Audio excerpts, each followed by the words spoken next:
There it is. I'm like, what the hell was going on there? It wouldn't let me into the studio.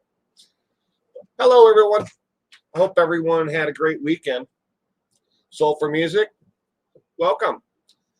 Debbie, I read the message from Reichart. I saw that up there. Hello, Debbie Gilligan. Welcome. Glad you could be here tonight. Hope that I didn't miss anybody else. Oh, Colleen Ellis. Hello, Colleen. And there's Colleen, the cat lady in cement shoes. Good evening. Zelda. Oh, no. Fire in Eastern County. Uh-oh.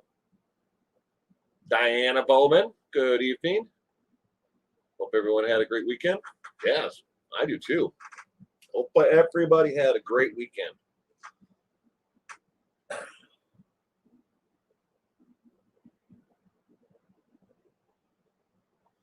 So the way that the questions tonight on the true crime trivia are, as the description says, it's general crime trivia and then music. So it's 50-50.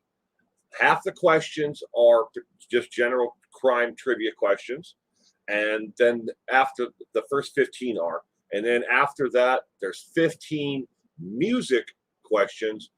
Some of them are music and crime, and other ones are just, music trivia. So I try to break it up as much as possible, and doing it that way. Try to get a little bit of everything from different genres of music overall. But these are pretty much general questions in music. If you have been a fan and been around for, and been a fan of music, you're going to get them. Brooks Lou, good evening. Welcome to the stream. I hope you had a great weekend. Jennifer Cole, welcome.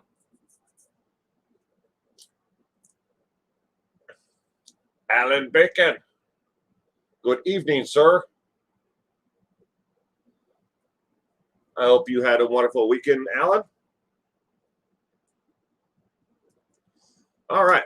So it's same as every week. You'll see the question on the screen, and you will see the 4 possible answers to the trivia question.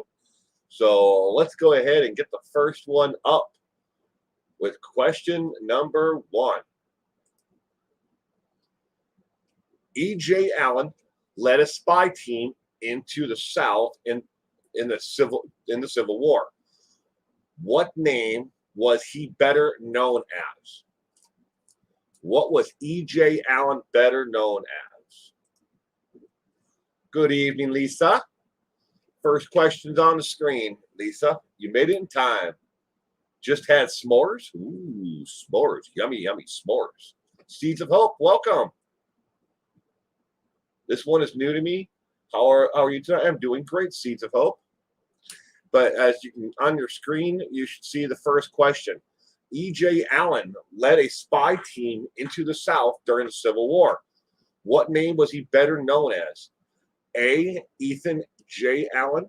B. Alan Pinkerton. C. Joseph Teal. Or D. Eric James Allen.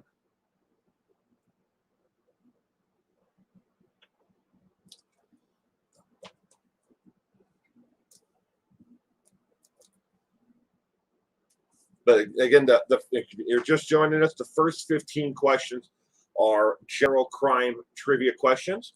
And then the next 15, there are 30 questions total.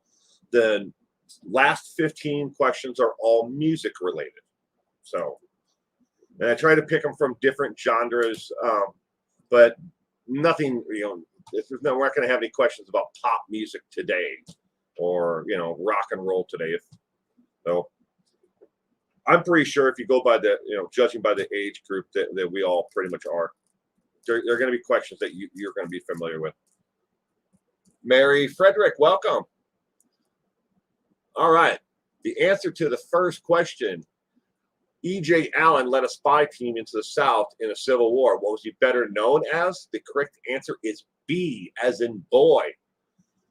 Alan Pinkerton. He was better known as Alan Pinkerton.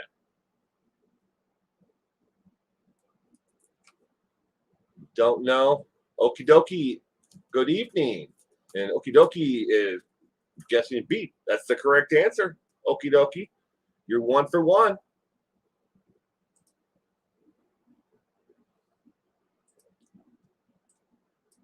Ooh. Well, I clicked on the wrong one there. So you got a sneak peek at question 6 there by mistake. All right. Second question. Question number 2. Jiffy Pop Pop. Besides not getting the last cigarette before being put to death in Texas, what else do the condemned not get last day? On the last day for the condemned in the state of Texas, what else do they not get besides a last meal? What do they not get? Family request, family visit, request last meal, hot coffee, or a priest. What do they not get?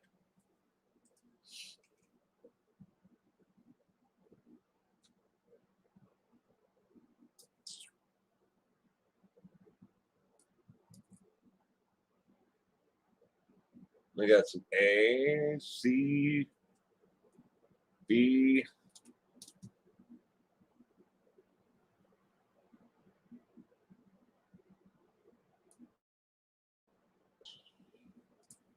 I don't know what the okie dokie. What did she? Hello, Lisa. Welcome to the trivia tonight, Lisa. I hope you had a good weekend.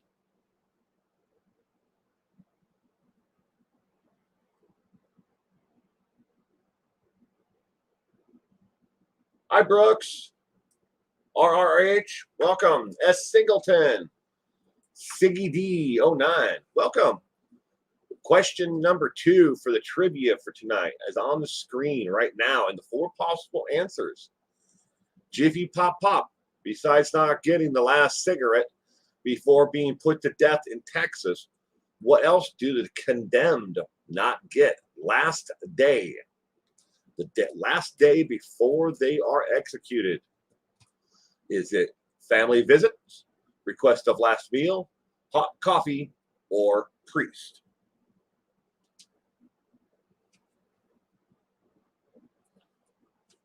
You go with whatever Cement Shoes says. What did Cement Shoes guess?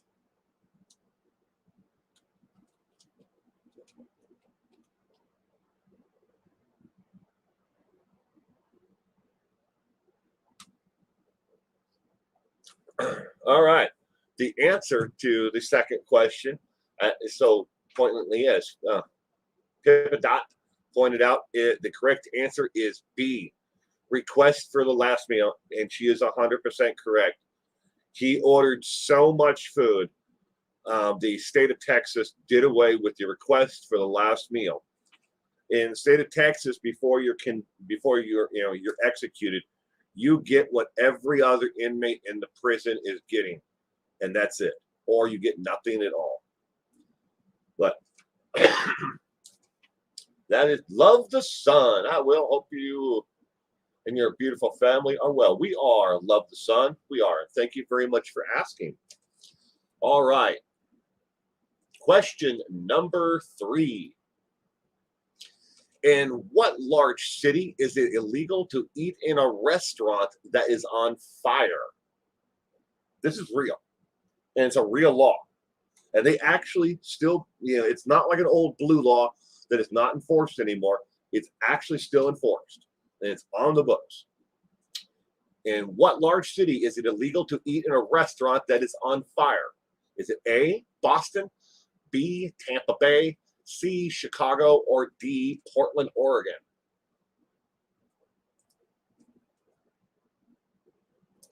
James Byrd Jr. was dragged to death. The idiots that did this.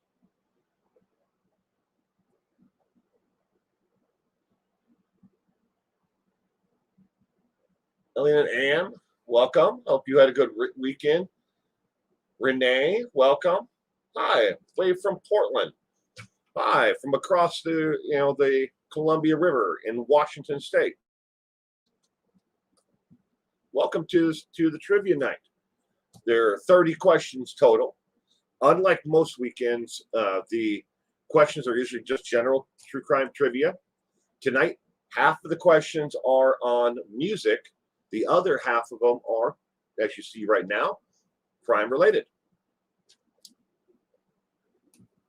But every one of them are displayed a possible answer, and the question is displayed on the screen.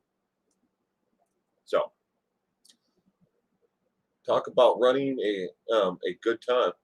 I mean, don't we all want to eat in a restaurant? In a restaurant, burn.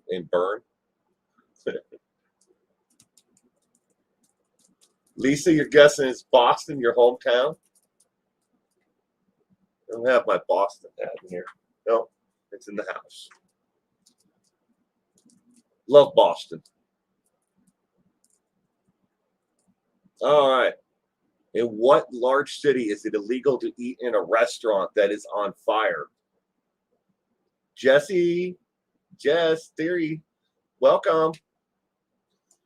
Glad you could be here tonight with us. The correct answer, ladies and gentlemen, is C, as in cat. Chicago, Illinois. It is illegal to eat in a restaurant that is currently on fire. If the restaurant's on fire, this goes without saying, you have to leave. If you do not leave the restaurant, it is a $100 fine. If you don't leave a restaurant that is on fire. No joke. All right. Hope everyone is good. Y'all got one right. Cool. All right. Question number 4. In Britain in 1746, what type of clothing was made illegal for all commoners? A, long boots. B, knee-high socks. C, hats with flowers. Or D, a kilt. What was made illegal in Great Britain in 1746? Had to switch to your PC, Lisa? Love the Sun trivia. Love trivia. Although you suck. So do I. Of the first 15 questions that are on this trivia tonight, Love the Sun, I knew the answer to maybe 6, maybe 7. If I really would have sat down and thought about it, I didn't know the answers to a lot of these. I certainly did not know this one. Pretty in camo. Welcome. All the way from on the other side of the United States. Nova Scotia.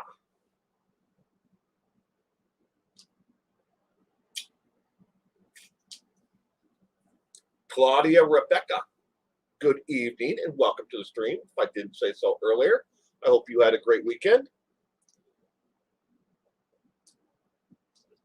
You could not see the choices on your phone. I'm sorry, Lisa. Me and my daughter, we sat down and we tried to figure out how we could do it so I could split the screen and have the trivia questions on half of it. But this is a lot easier for me to put them up like this. But we're working on it. We'll get that figured out. So we can split the screen 50-50. So I'd be on one side of the screen and the trivia question will be on the other side of the screen. I know it's bad for especially if you have to wear corrective lenses, glasses like me. I can actually expand it, the font size on my screen here. So that's why I'm not wearing my glasses. Otherwise, I got them right here. I can't see anything anymore.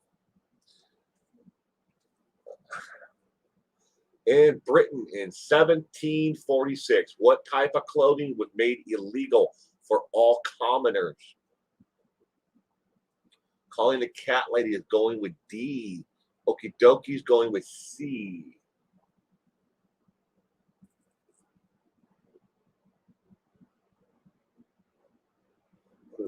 C, so horses wouldn't eat your hat. See, with my laptop, with my glasses, I have terrible. Yeah, my vision's not getting any better. I don't know how big this is actual. Instead of a monitor, it's cheaper to use a TV. So this is an actual LCD TV. I don't know how big it is. 36, 42. Ew. I never measured it. Just one of the many that I have laying around. There's like 4 of them in here. One here. There's 2 over here on this back wall where this window is. That's a window. But there's 2 upper corners up there, and there's another one up over here. So there are 4 of them up, and they're all wired in. So I can turn them all on. But they were still not going to help me because I can't see it. Love the Lebowski t-shirt, by the way. Oh, thank you, Smithers. He's the man. Hey, man. He just had 6 teeth pulled. Ooh. I'm sorry. That hurts.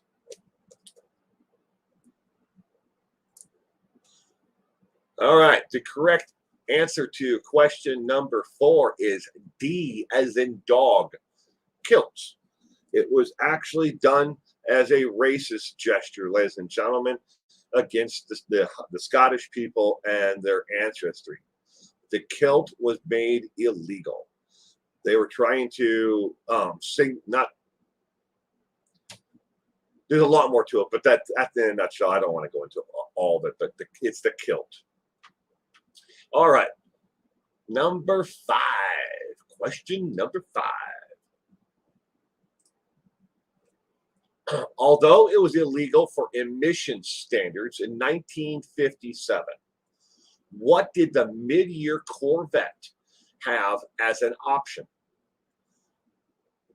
Read that again. Although it was illegal against the law for emission standards in 1957, what did the mid-year Corvette have as an option? A, deleted exhaust pipes. B, a ramjet.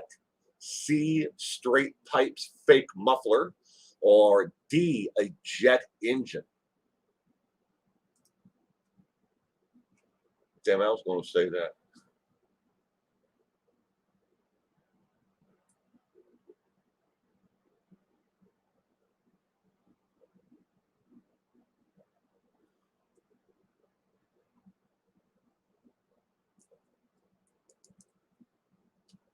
Soul for Music is totally guessing. She's going with B.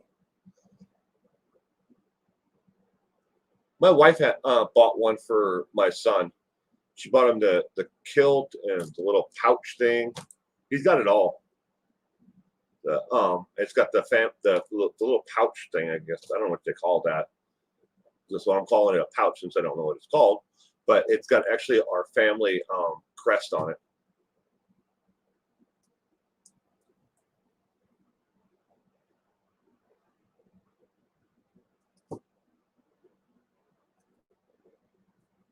Siggy D09 is guessing A. I want to say A.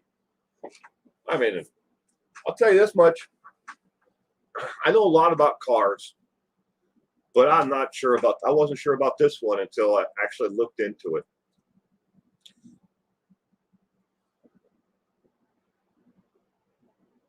Elaine Ann is guessing C.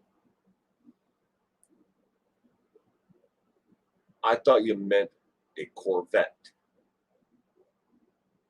And so the question is, what did the mid-year Corvette have as an option?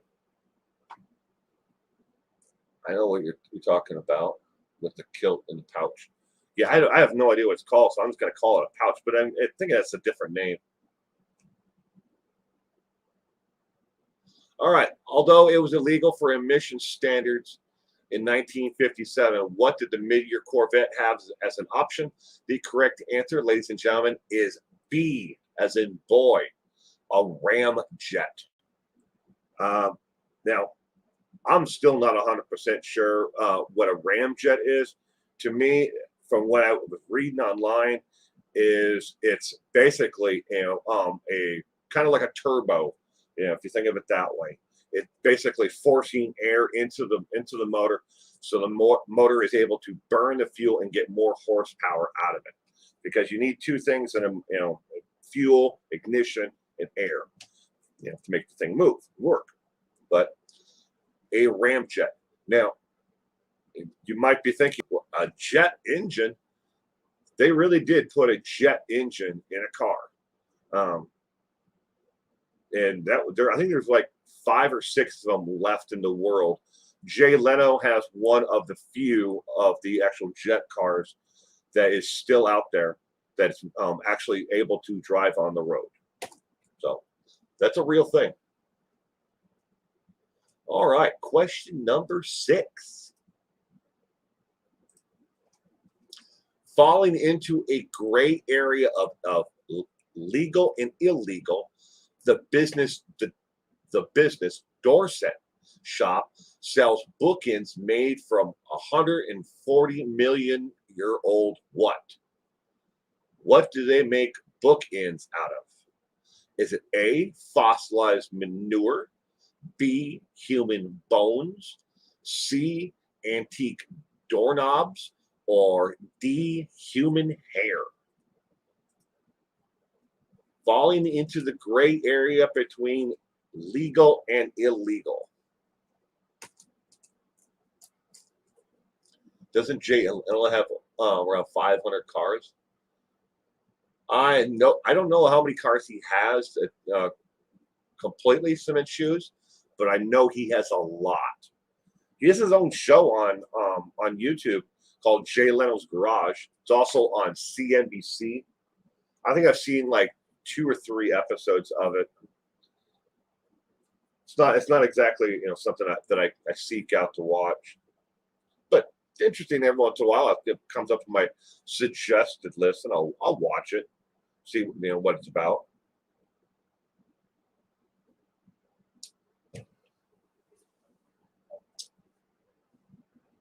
Yuck, human bones or really old poop?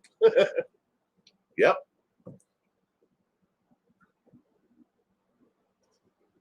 Absolutely B. Love the sun. He's guessing absolutely B. Lane's guessing A. Jess is B. Frank Camo B. Smith Shoes B. Mary and Frederick is B. Falling into the gray area of illegal and legal. What do they make bookends out of? We're drive our car into the ground until it dies. We aren't going to buy another, especially right now. Prices are outrageous. Oh, heck yeah, they are. Speaking of car prices, used car prices, we looked up the Kelley Blue Book value for my Chevy Aveo, which I got about 190,000 miles on that car.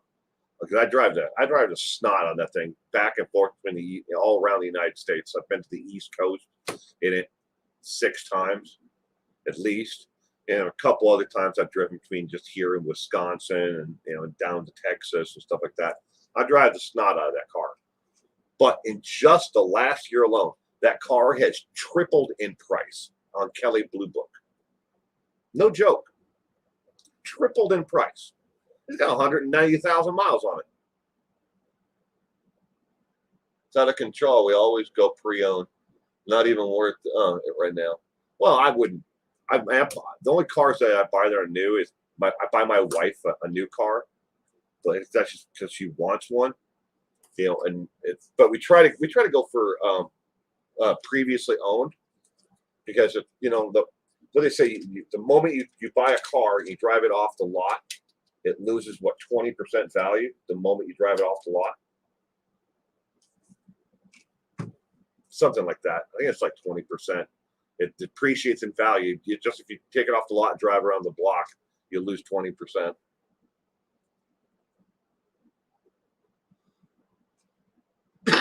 Excuse me.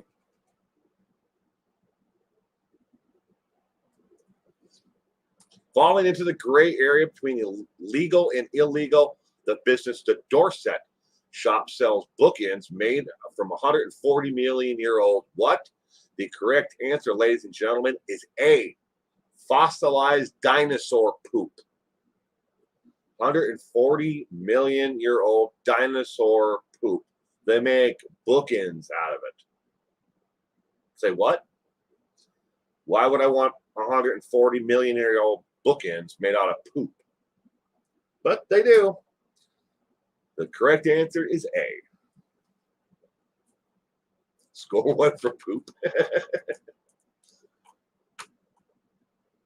Never bought a new car, but my granddad did every year. Hey, Broken Justice.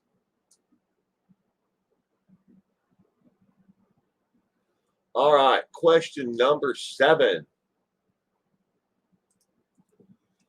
In 1984, a stewardess with Pan Am called the police and told them she left what in her cupboard?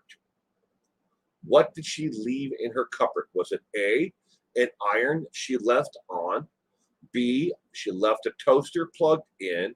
C, her husband in bondage? Or D, her children tied up and gagged? What did a stewardess call the police and tell them in 1984? Hey, Jeannie. Almost slept through. True Crime Trivia Night. Well, you made it. We're only on question number 7. With plenty of them left. The last 5th, Jeannie, tonight the questions are broken up into Jenny. God damn it. What the hell is wrong with my head? Jenny. So the first questions are general crime trivia, and the last 15 are all music. I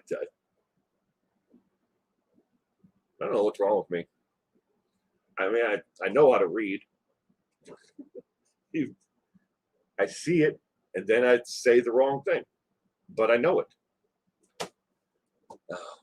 Yeah, just don't listen to me. Hey, Karen. Good evening. See, I can say that one. You know what the worst thing is? That's my mother-in-law's name, spelled the same way.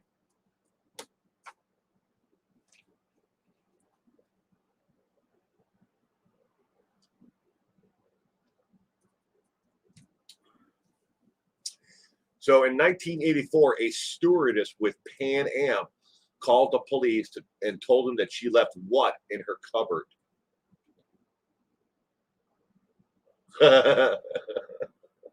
Yeah, I'm not flying any planes.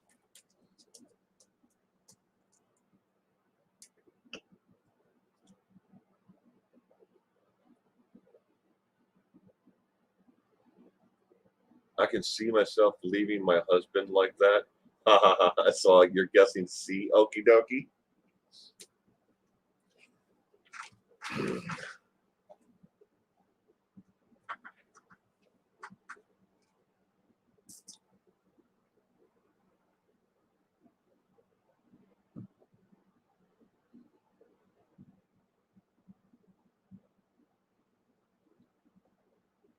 You just gotta be C.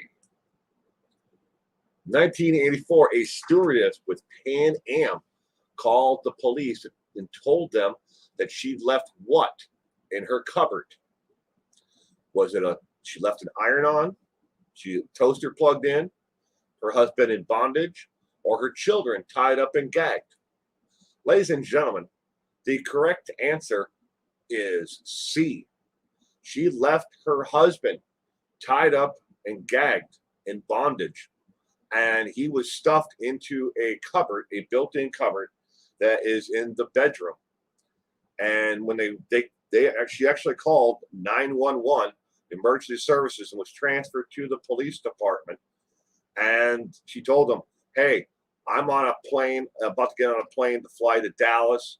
I left my husband tied up in bondage in the cupboard in our bedroom. Can somebody please go and release him?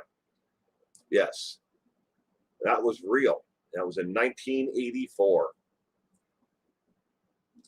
Could you imagine what the look on his eyes were when the door to the cupboard opened up and it wasn't his wife, but it was a uniformed police officer? And how would you like to be that uniformed police officer who got that call to go open up the cupboard. You need to go open up this cupboard at this house because the wife left her husband in bondage, and she's a stewardess and she's gone and she won't be back for a couple of days. That's real. I found the actual newspaper report about that. The local paper had a pretty fun time with it.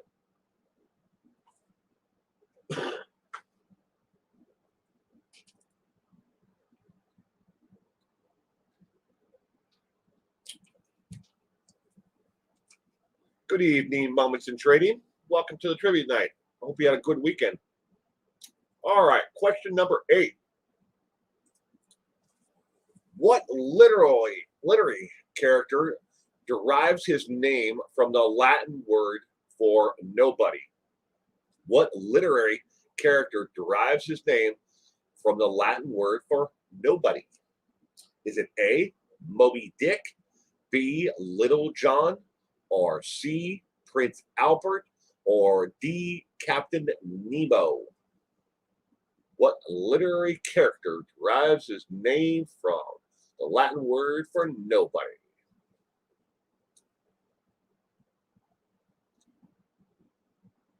Can't hear well?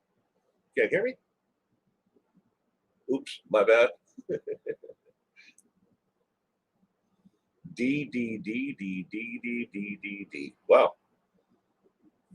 I'm thinking everybody's going with D, it looks like. Small Fries, welcome. Makeup Lover, welcome. Hope you both had a wonderful weekend. Thank you for joining us tonight. I muted you by accident. That's all right. I accidentally put my wife, she commented on a stream a week ago. No, not last weekend, but the weekend before, so almost 2 weeks ago. She commented in the comment section. I wanted to put it on the screen, and I accidentally blocked her. We didn't know about it until this yesterday morning. So she'd been on the block list. And I was like,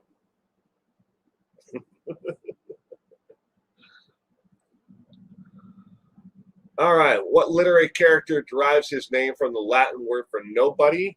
The correct answer is D, Captain Nemo. Captain Nemo. Name is derived from the Latin word for nobody. All right, question number 9. Sometimes by brute force, sometimes by theft, the rest by purchasing. Who is the biggest landowner in New York City? Is it A, Donald Trump, B, the country of Japan, C, the Mormon Church LDSs, or is it D, the Catholic Church? Who is the largest landowner in the city of New York? New York City.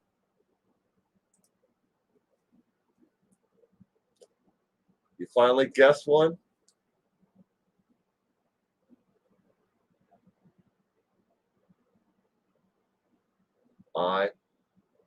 This is to repeat, I'm going to say C.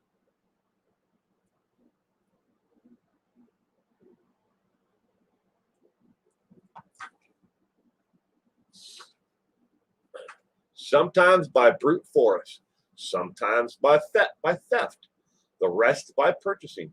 Welcome to the channel membership, Soul for Music. Quickly to let you know that now that you're a channel member, you have access to 179 videos that are not available, that are if general public can't see. But welcome anyways. I hope you enjoy your time as a channel member. Okay, I heard Manhattan was being bought by many Japanese real estate people, but I don't know how much beyond that. You've had the worst weekend ever.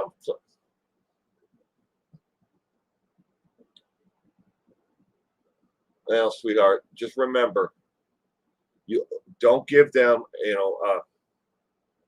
timing, and space in your head. So.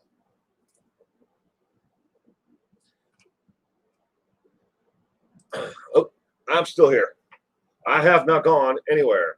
You just cannot see me or what I am doing. But I am still here.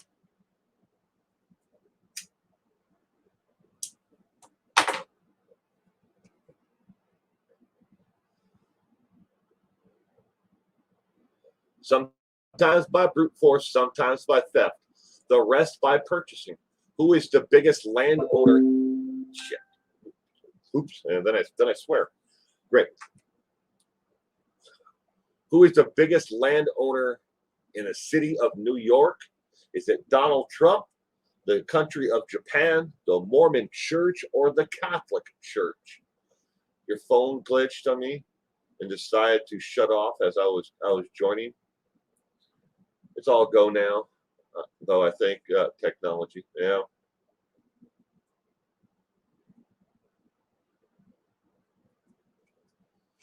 Who is the biggest landowner in the city of New York? The correct answer, ladies and gentlemen, is D, the Catholic Church. They own a very large portion of the city of New York, by far the largest landowners, and it's not just property that they actually have churches on or graveyards or anything like that. They do have that, but they own a large section of the city that was, and a lot of it was gifted, and they purchased it with the instructions of people who were gifting them money to take over this park or that area. And they own a lot of property that is rental property, where there are mega high-rise buildings, apartment complexes for poor and for higher income. And they own a lot of property, especially in and around the area of Central Park. A lot. And they've had it since since the park was actually built. So the Catholic Church, it's not even close. Not even close. But there are a lot of foreign investors who own buildings in New York. They're into that, especially office complexes, business places like that. Very interesting if you actually read about it. All right, question number 10. Can I take your order? 1/8 of the U.S. population has worked where? A, any U.S. mall, B, Circuit City, C, McDonald's, or D, Godfather's Pizza. 1/8 of the U.S. population has worked where? At some point in their lives.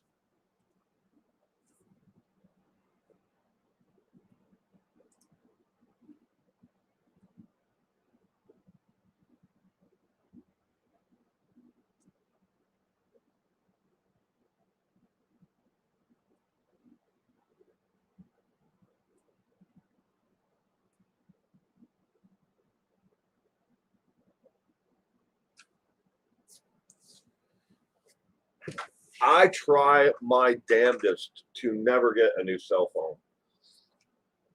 In order to move my contacts and everything else over, I have my daughter or my wife do it for me because they understand that stuff. Otherwise, I'm completely lost.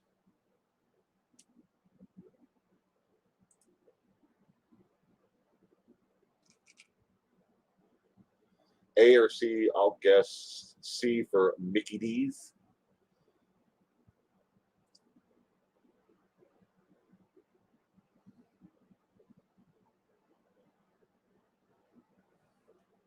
Does anybody have a Godfather's Pizza near them anymore?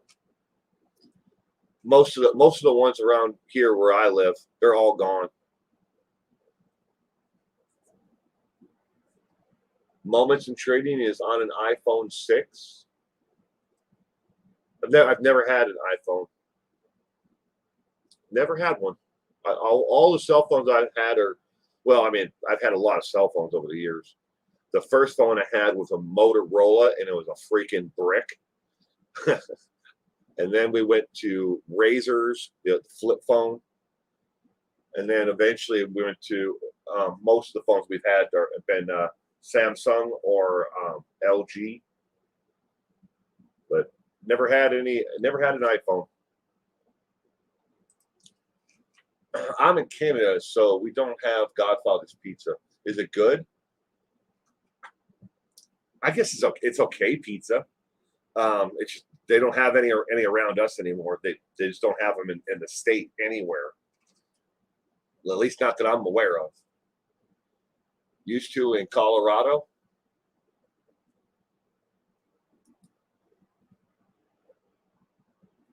You've never heard of Godfather's Pizza? They have an iconic like advertising campaign. It's like a mobster, for like Roaring Twenties, like mobster is like the spokesman of Godfather, like the Godfather, but called Godfather Pizza. It's an actual.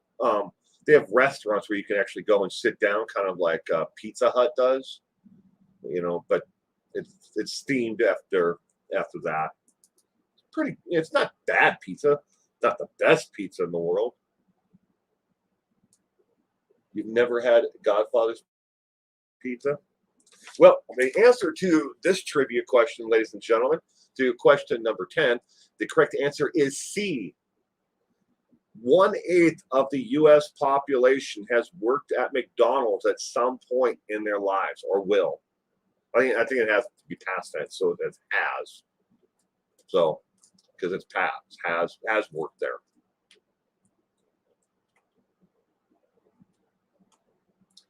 You're cheap, you're frugal, so I always go with the Samsung phone. Last one I had lasted 6 years. Recently had to get another one.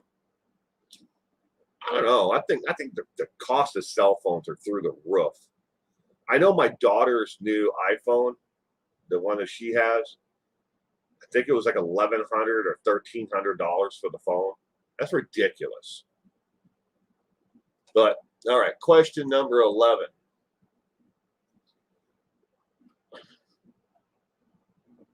All right, this one is out of place. This is a music one.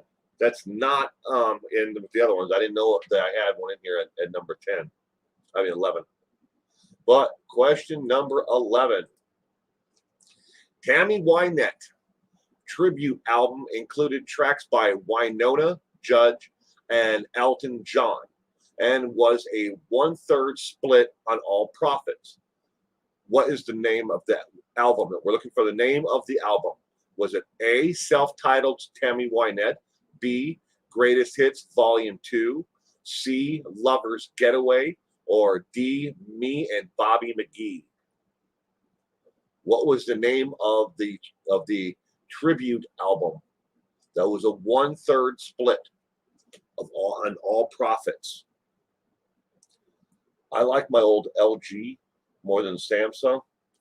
I've got this one. I don't even know which one it is. It's a Samsung, but the last one I had before that was an LG. My son loves to take not video, but to actually just turn the camera on so he's looking at himself, and then he'll make like facial expressions and try to sound out words while he's actually looking at it. So he'll look at a word and try to repeat back, which is actually a good thing for him. But he does that with somebody usually donates, like my wife or my daughter or myself, somebody who when we upgrade our phones, if it still works and it can be charged. I mean, we pulled the SIM card and everything else from the phone, so it's not going to work ever again as a cell phone, but the cameras still work. So I won't buy a phone that costs more than 1 month's income. Ain't that the truth? This one, I got. We have T-Mobile as our carrier, so I just went into T-Mobile and I'm like, okay, this is how much cash I have in my wallet. What do you got? And this one was I think it was like not the cheapest, but it was like the second cheapest. There was one phone that was cheaper.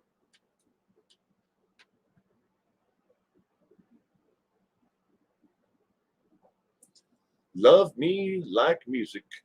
Welcome. Soul for Music 79.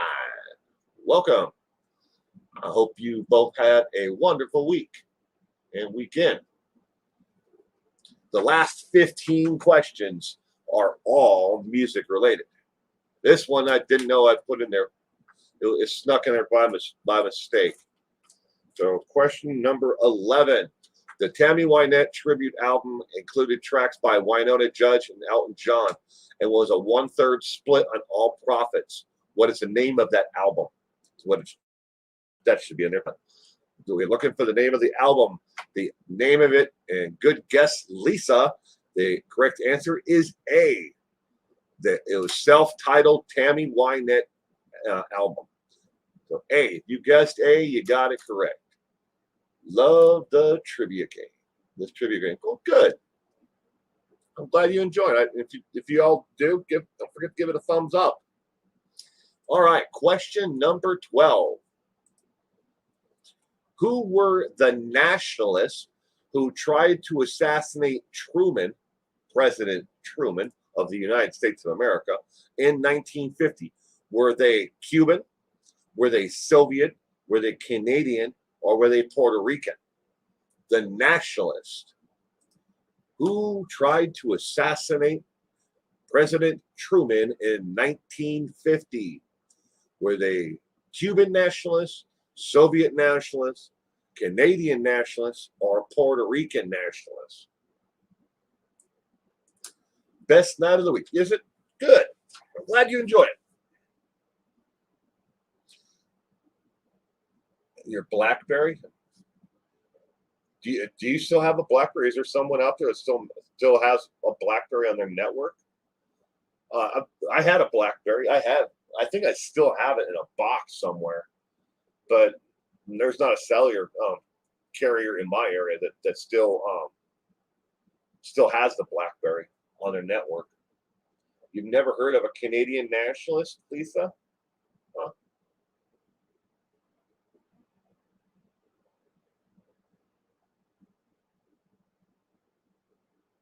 But your first cell phone was a BlackBerry? No joke. The first cell phone we had, it was about that big, and it was about that wide, and it was the size of a brick. That was the first cell phone that I ever had. And then the next one was about half the size of that, but it was still huge. But we were with, I want to say, Sprint at that time. We got our second phone. The company we were with at first, and we had that in Motorola. They went out of business. So they, like, one day the phone worked, and the next day it just didn't. It went bankrupt.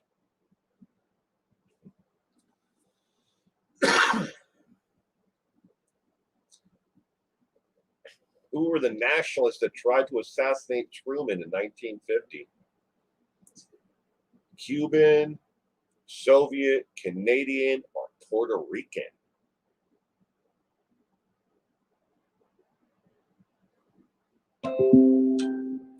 Yeah, I forgot to turn off the notifications. But it's all right. We only have another 12 minutes or so. That's my wife on Facebook. It's telling me that she's commenting on Facebook. But she's not going to be here in 12 minutes. She's going to have a sleep study tonight. They told her the only thing she's allowed to bring with her is a blanket, a pillow, and her pajamas. So I used to love flip phones when they came out. I worked for U.S. Cellular. Now I struggle to use one my aunt had once. One that was tripping all over the place. You worked for U.S. Cellular? That's cool. I've never worked for a cellular company.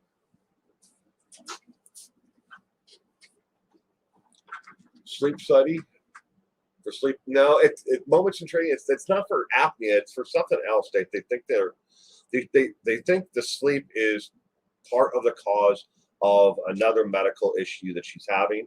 So they just want to rule out the a sleep disturbance issue. So she's gonna go have a sleep study. She doesn't know if she's gonna be able to sleep. She's like, I don't know if I'm gonna be able to sleep with somebody staring at me all night long. So I looked at her and I go, don't worry, honey. I stare at you all night long already. So you should be able to sleep perfectly fine. I was just messing with her, but I said it in the most creepiest, serial killer voice that I could think of. I'd watch you all night long.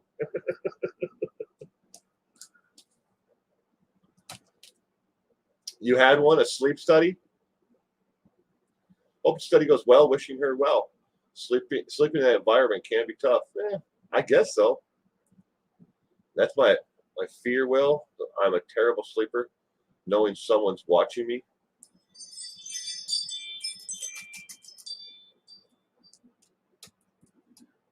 All right. Who were the nationalists who tried to assassinate Truman in 1950? The answer to this, ladies and gentlemen, are Puerto Rican nationalists. D, as in dog, is the correct answer. Question number 13. Which first lady had to give evidence over the Whitewater scandal? Which first lady had to give evidence over the Whitewater scandal?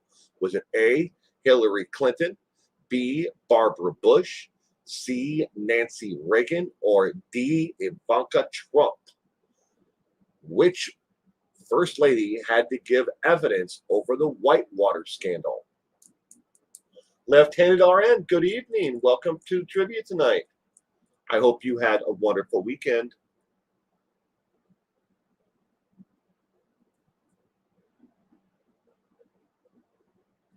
Hope she's successful. They have cameras. Yeah. I mean, there's not like somebody sitting in a room staring at her all night long. It's all done on camera. They're in another room completely. So she's already been there. When I went there, we had an appointment with them, and they kind of went through what the night is going to pertain. She has to. They want to try to get her to sleep for at least 6 hours straight, but she normally sleeps a lot more than 6 hours. So I don't think it's going to be an issue. You're torn between A and D. Ha! I don't know.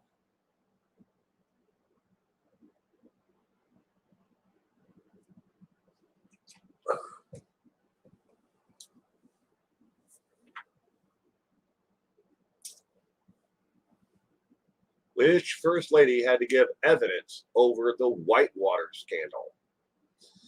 Hillary Clinton? Was it Barbara Bush? Was it Nancy Reagan? Or Ivanka Trump? Hello, Kevin. How are you doing tonight, Kevin? I hope you had a wonderful weekend, and thank you for joining us tonight for True Crime Trivia. C, and I'm comfortable in your answer. Love the sun. C is Nancy Reagan. No.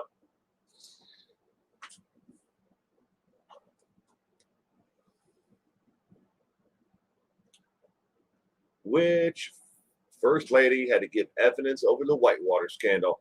All right, the correct answer, ladies and gentlemen, had to give evidence over the Whitewater scandal. The correct answer is A. Hillary Clinton had to testify on during the Whitewater scandal and give. Well, that was weird. It's like a gnat flew right in my face and hit me right in the forehead.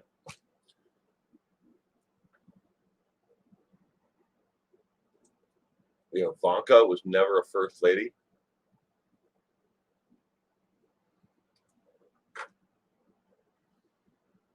True. All right. Question number 14. Don't get rickrolled. Who had a #1 hit with Never Gonna Give You Up, but was paid a fraction of its for its actual sales? Was it MC Hammer, B, Betty White, C, Rick Astley, or D, Rick Springfield? Another music one that's stuck in there. I didn't know it was in there. I thought for sure all the music ones were from 16 on. But I guess we get a couple bonus music questions, don't we? Don't get rickrolled. Who had a #1 hit with Never Gonna Give You Up, but was paid only a fraction of its actual sales? Told you I suck at trivia. Well, I'm sure you know this one, don't you? The rickrolled meme. Who's the actual artist of, who sang the song Never Gonna Give You Up? Soul for Music 79. That's a flashback.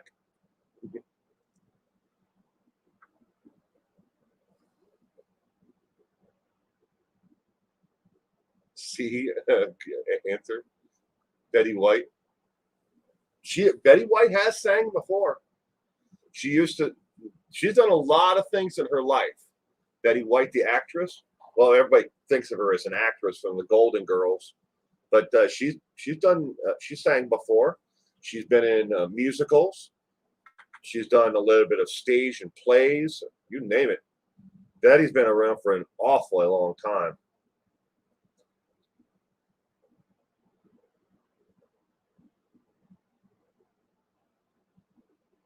C, I've got this one. Rick Astley. Don't get rickrolled. Who had a #1 hit with Never Gonna Give You Up? The correct answer, ladies and gentlemen, is C, as in cat. Rick Astley. He was only paid for a fraction of his actual music for the song Never Gonna Give You Up. Most of it was either downloaded illegally and shared that way, and the rest of it was been pirated illegally. But he only made a fraction of the money on that song, and now that he became the meme. He actually re-recorded the song so he can actually get paid for it now. So good evening, Chris. Welcome to the True Crime Trivia. All right. Question number 15. This should be the last one. Question number 15, they're crime related, and then all of the rest of them I know are music related. So, question number 15. In the United States on January 1st, you have the greatest risk of being what? A, arrested for a DUI, B, murdered, C, married, or D, divorced. In the United States on January 1st, you have the greatest risk of being what? You got to hold on to your publishing rights. Yeah, he didn't originally. He has the rights to the song now and to the video, which has been pretty much the meme, part of the meme, being for Rickroll. But he owns all of it now. Very interesting. He had more hits than just the I'm Never Gonna Give You Up. It's just that's the one thing that everybody always remembers him for. Joyce Gilbert, good evening and welcome to the trivia. Married while drunk, says Lisa. You can get married and drunk in Vegas at the same time. Hell, you can even get married by and have the whole thing done by Elvis. Have an Elvis impersonator do your ceremony. You can be drunk and you can be drunk, go through a drive-through, get married, And you can get divorced, I think, at the same place. I've seen it. It's like the White Chapel or something like that. But I think they do divorces there as well. You can get an annulment and divorce right there in the drive-through.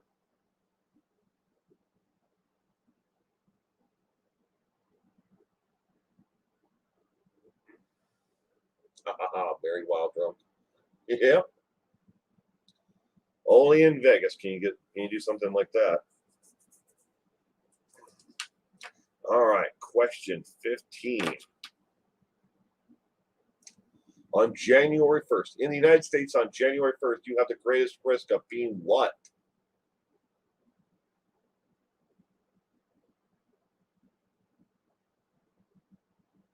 Existential dread. Good evening. Welcome to the stream.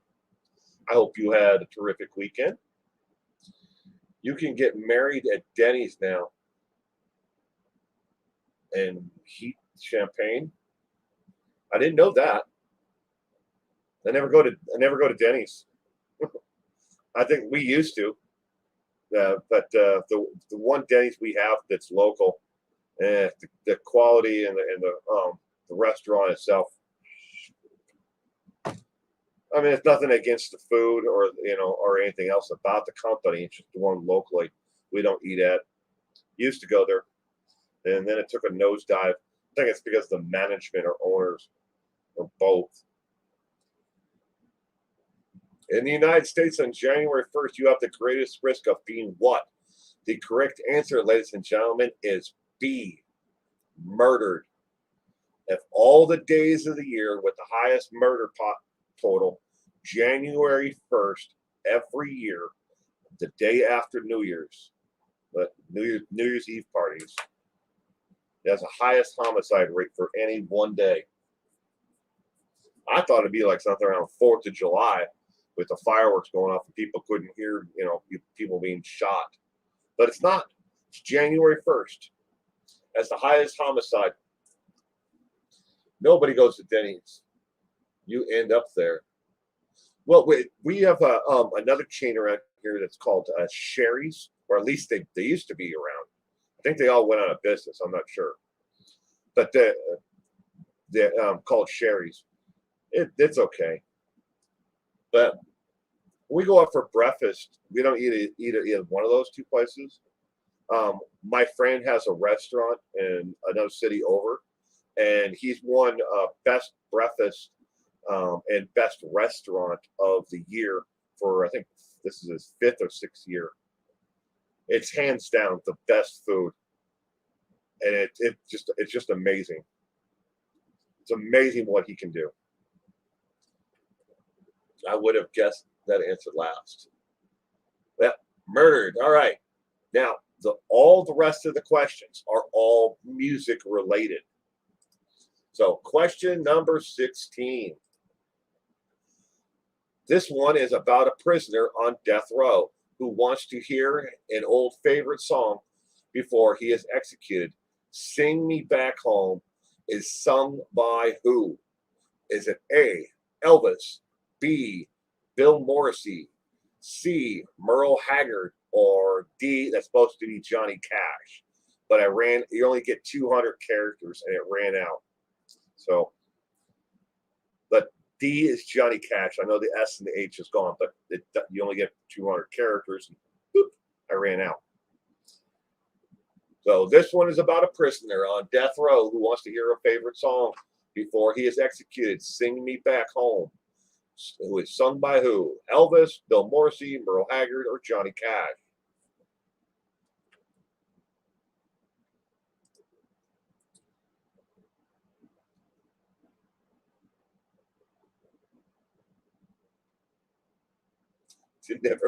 Lisa's never been on death row. That's a good thing, Lisa. That's a good thing.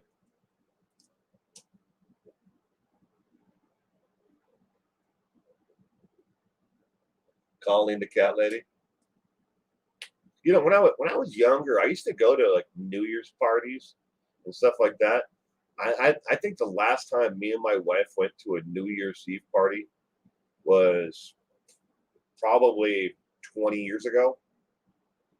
Now we avoid going anywhere on the 31st, or New Year's, New Year's Eve night or January 1st.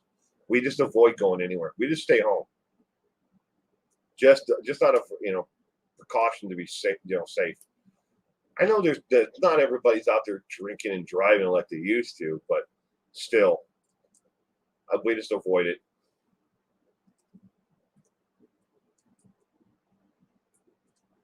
Bruh, this channel is underrated. Well, thank you.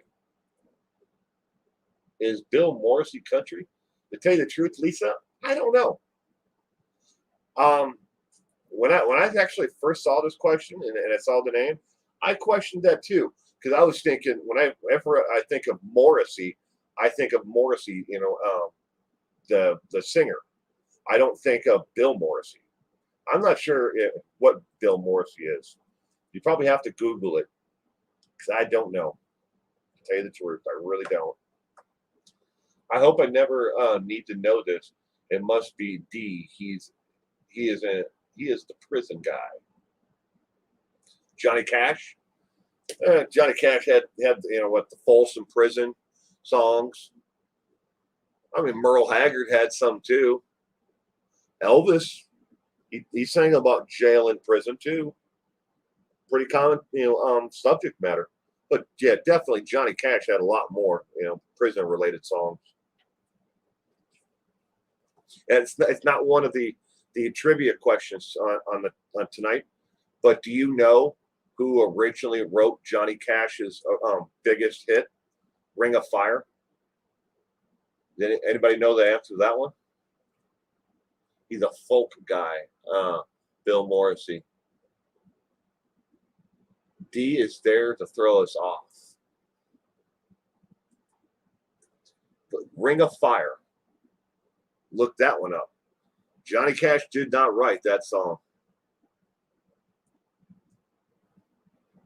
Yeah, he played live in Folsom Prison.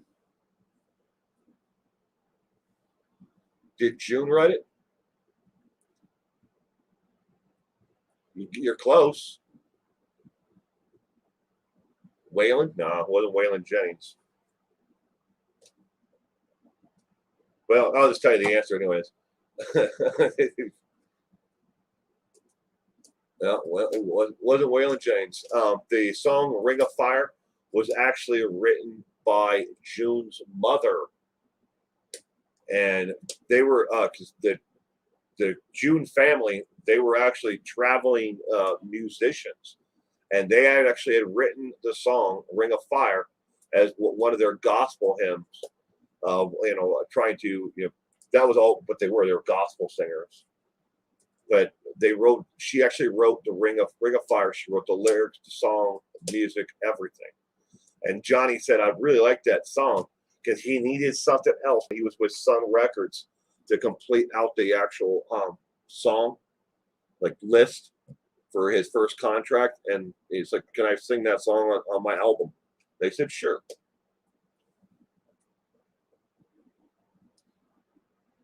Yep. All right. So question number 16. The correct answer, ladies and gentlemen, is Merle Haggard. Merle Haggard wrote Sing Me Back Home. June Carter Cash's mom wrote it. Yep. I can't remember. For some reason, the Moments in Trading, all I can think of in my head is Ma Carter. But I can't remember what her first name is off the top of my head. All right, question number 17. Jailhouse Rock has often been listed as one of the top 100 rock and roll songs of all time. Who had the original recording of it? Who was the original recording of Jailhouse Rock? Was it A, Devo, B, Elvis Presley, C, Carl Perkins, or D, Janis Joplin? Who was the original artist of Jailhouse Rock?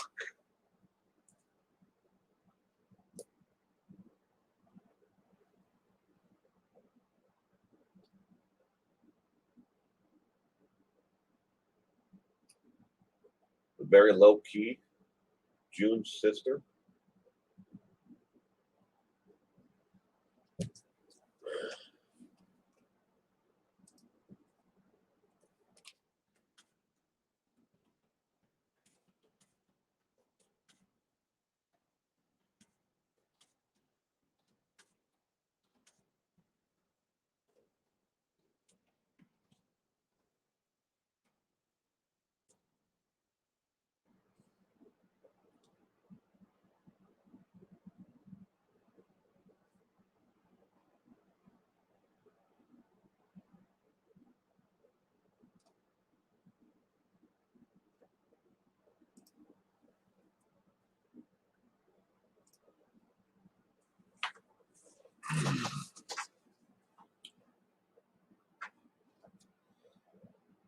Jailhouse Rock has often been listed as one of the top 100 rock and roll songs of all time. Who did the original recording? Diana Bowman is going with X. Is this a trick question? Maybe. Maybe. Maybe not. Wait, changing my answer to B. All right, Soul for Music is going with Elvis. Colin Catley is going with B.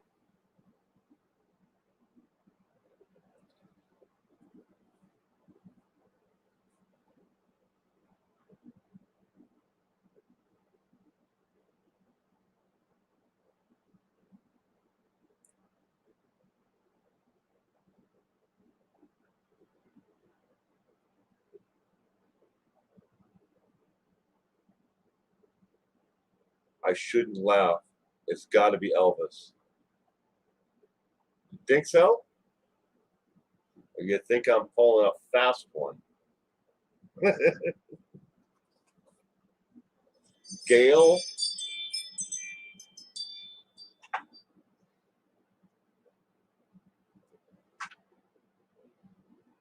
Galbraith?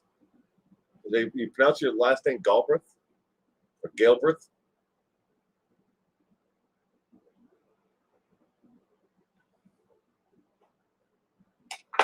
Well, either way, welcome to True Crime Trivia. I'm glad you could be here today. I hope you had a wonderful weekend.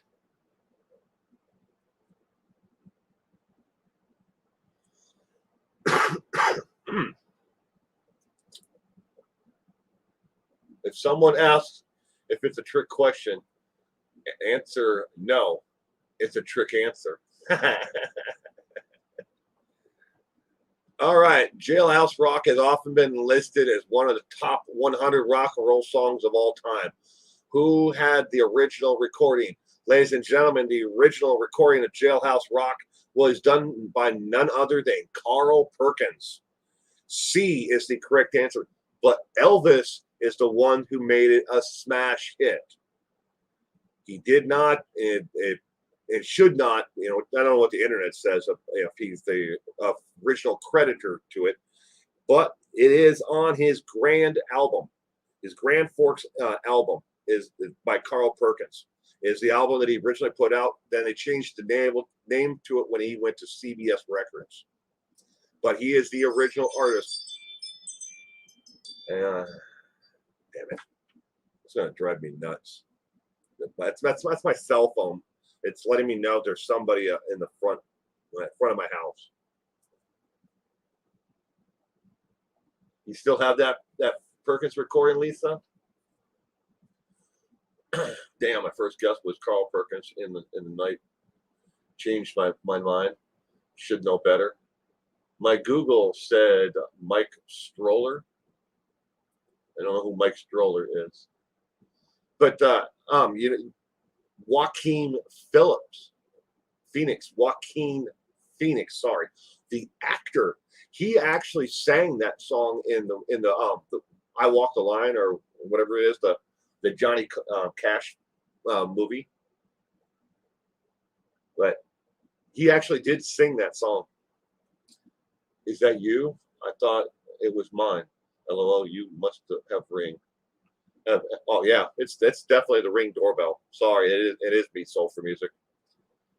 Yeah, we have the Ring doorbell. We have the flood ring lights, floodlight on the garage, on the main garage. The second garage you can't get to unless you go through a gate. We don't have anything on that except for security door and window sensors. It's all Ring.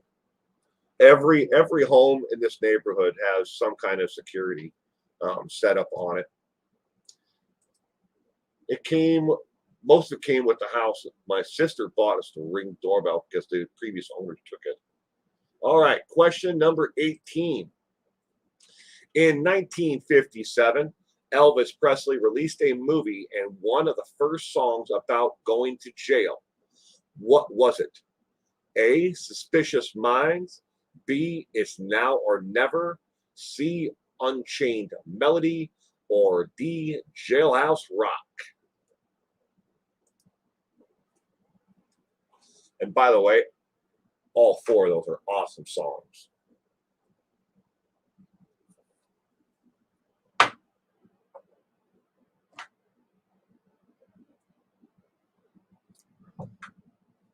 Totally though, if it was mine, that's funny.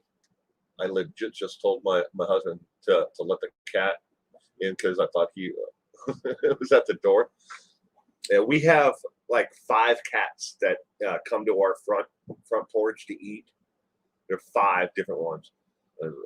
Black long hair cat, another black one with a white chest, all gray, like colored, darker and lighter gray cat.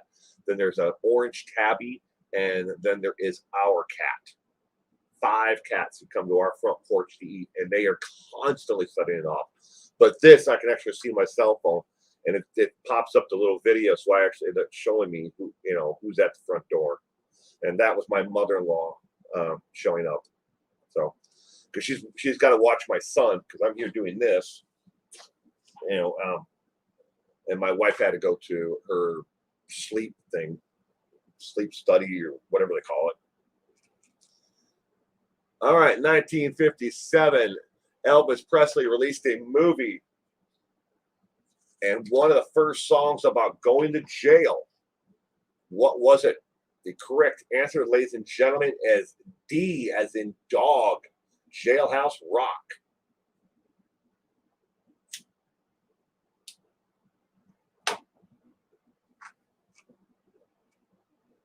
We have seen 7 now wandering around the complex. Everyone feeds them.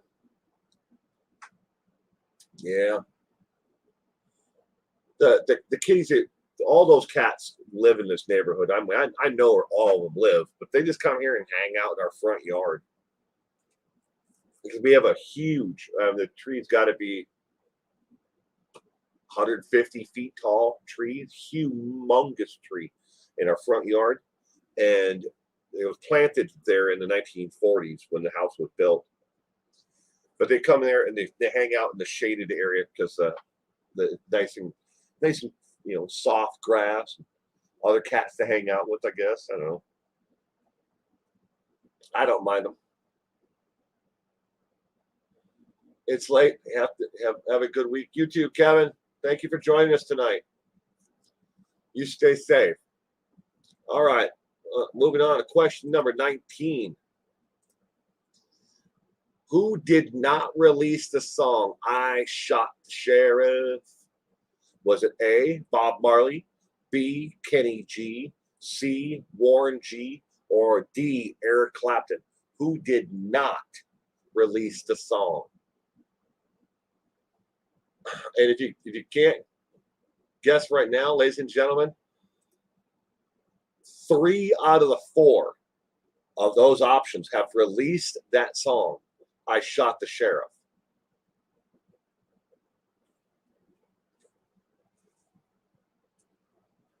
We're looking for the 1 out of the 4 that didn't release the song.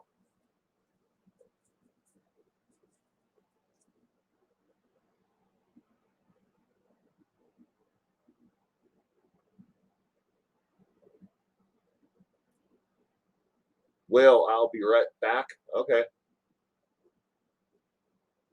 We'll wait for you, Cement Shoes.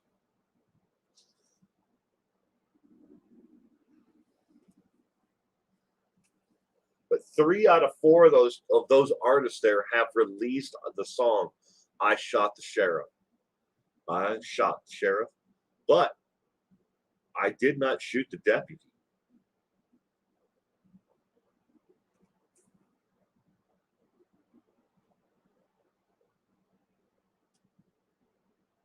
And when that song was released, that would be Bob Marley and the Wailers back then. Kenny G is what? Does he play the saxophone? No, not the saxophone, but the clarinet. Warren G. I don't know what kind of music Warren G puts out, and we all know who Eric Clapton is and what kind of music Eric Clapton puts out. Besides, purely some of the greatest music of all time. But he's a guitarist on top of singing. I have 3 cats, but feed 7. 3 belong next door, but his daughter moved and left them. Oh. My boyfriend says Warren G is Snoop Dogg's cousin. Really? I didn't know that. Well, thank you. Tell your boyfriend thank you, Jess. He wouldn't have released it. Might be messing with me.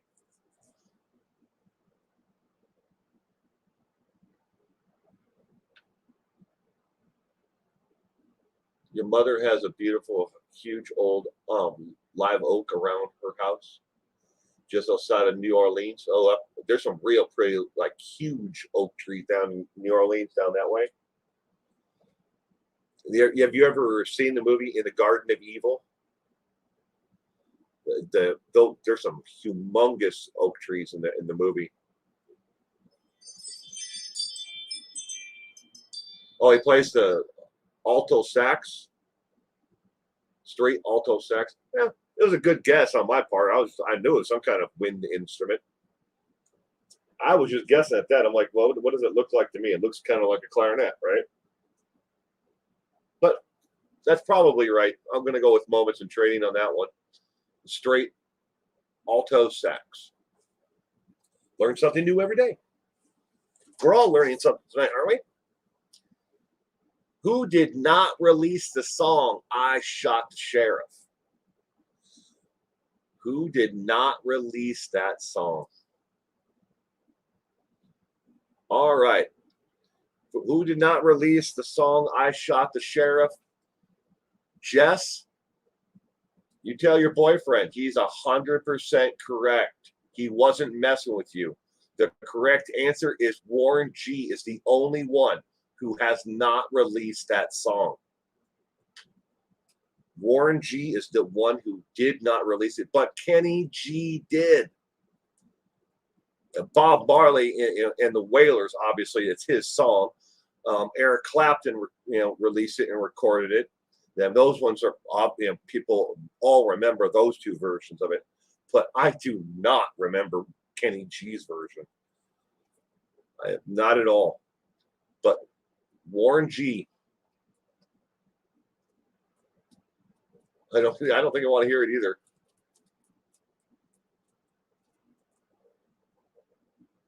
Soprano sax, alto sax. I wouldn't know the difference between either one of them. All right, question number 20. I won't let it go to his head though. Yeah, but he's right though. I didn't know that he was related to Snoop Dogg. Snoop Dogg is dog. It's the only thing I know is Snoop. All right. Hurricane is Bob Dylan's song that describes a true story of a boxer nicknamed Hurricane. What is Hurricane's real name? Is it A, John Jones, B, Jim Smith, C, Reuben Carter, or D, Randall Cuban? Bob Dylan, Hurricane, song by Bob Dylan that describes a true story of a boxer nicknamed Hurricane. Jenny is going with Reuben Carter. And look at that. I actually said Jenny and not Janine. I can do it. Smack it into my head.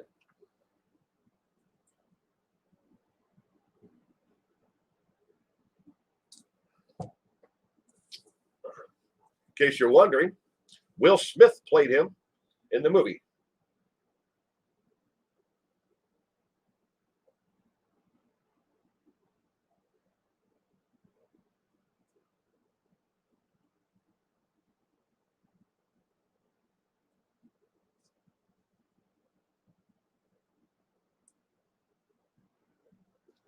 I'm gonna have to clean those. Go in the house, get the spray, spray the glasses. I got Clorox on them by mistake. I was cleaning the table off earlier, and I left them sitting here on the table, and I didn't think about the overspray getting that far over. So it's got Lysol all over the lenses. Gold star for Will tonight. Yay! The gold star.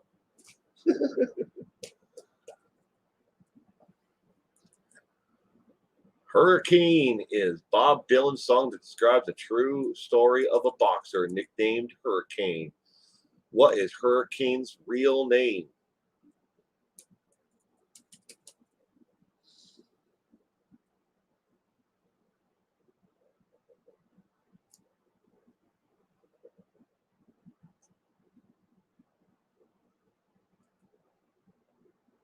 One of the playlists I listened to today, in fact, was it?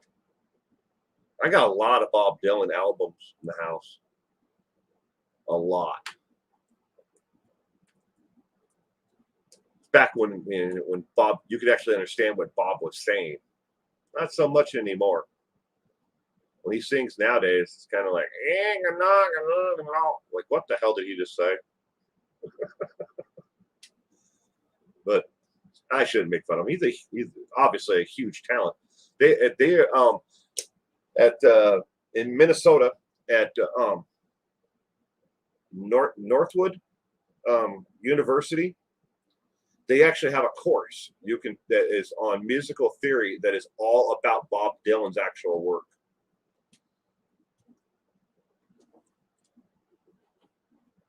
The man that the authorities came to blame for something that he never did, but put a cage, put one time, could have been a champion in the world. Yeah, it's Denzel played him. What did I say? I like Jimi Hendrix a lot more, folks, than any folk singer. I only own one Jimi Hendrix album, and it's is it Beyond the Watchtower? One. It's the only album I have by Jimi Hendrix. Obviously, a truly talented individual. I just only have one album. Will Smith. Oh, is that what I said? Yeah. My bad. That's mine. My bad if I said that. All right. The Hurricane is Bob Dylan's song that describes the true story of a boxer nicknamed Hurricane. What is Hurricane's real name? The correct answer, ladies and gentlemen, is C, as in cat. Reuben Carter. Reuben Carter. I have his first album that was produced in Greenwich Village. It remastered CD. Do you have that one, Will? For who? Bob Dylan? I don't know.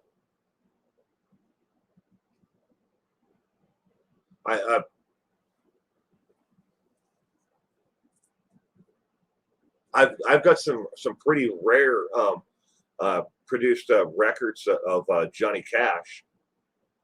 I have just about every single album Johnny Cash put out in his lifetime.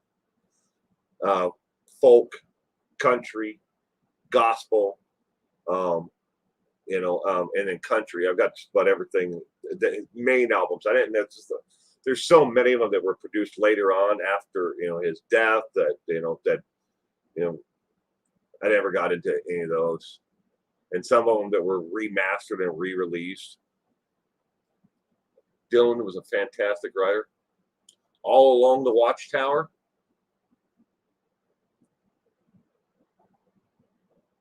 You had Are You Experienced when you were 10?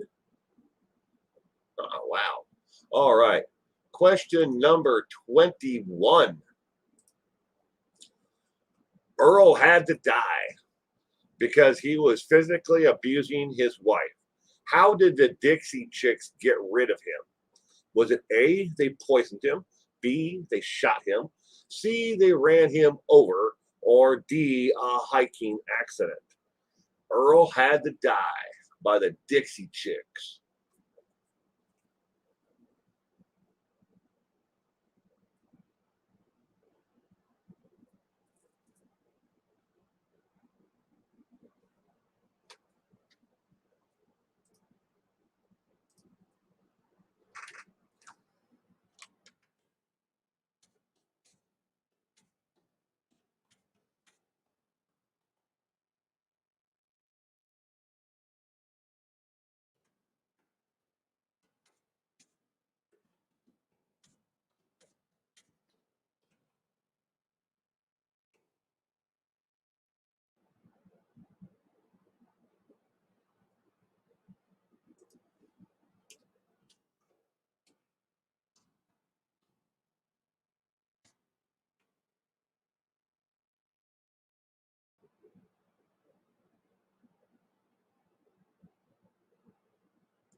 You're right. I'll be down.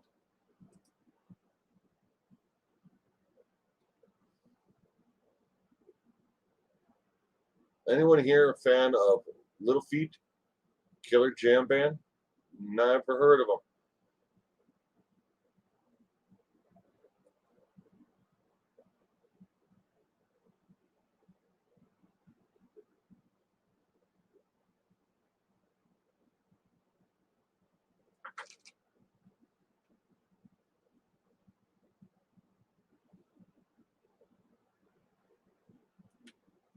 Dixie Chicks? You never heard of the Dixie Chicks, Lisa?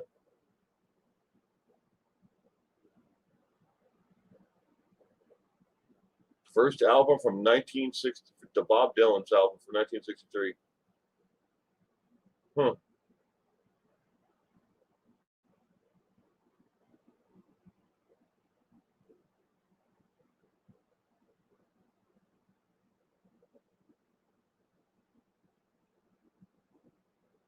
She poisoned his black eyed peas. I dislike the Dixie Chicks because they say things about Bush. He's my favorite president of this millennium, and I highly respect Bush Sr. He is a true war hero. I don't get into the politics of all that stuff. Cement shoes. I know a lot of people got upset with them over their comments during the Iraq War, but it's music. Um, but it comes right down to it. I like somebody because of their music, or I dislike them because of their music. But I listen to everything. But when it comes to politics, I don't look at an actor or an actress and they say, hey, if this person gets elected, I'm moving out of the United States. I don't care. How's that going to affect my life? I don't care if you live in Canada or if you live on a deserted island in the Southern Pacific. It's not going to make any difference to me. But if you don't like them because of that, that's up to you. That is your decision. Tennessee ham and strawberry jam is what made me pick A. You know the whole, what did you pick the whole lyrics out? Okay. I'm trying to find a comment here I just saw that I went to do a check on it.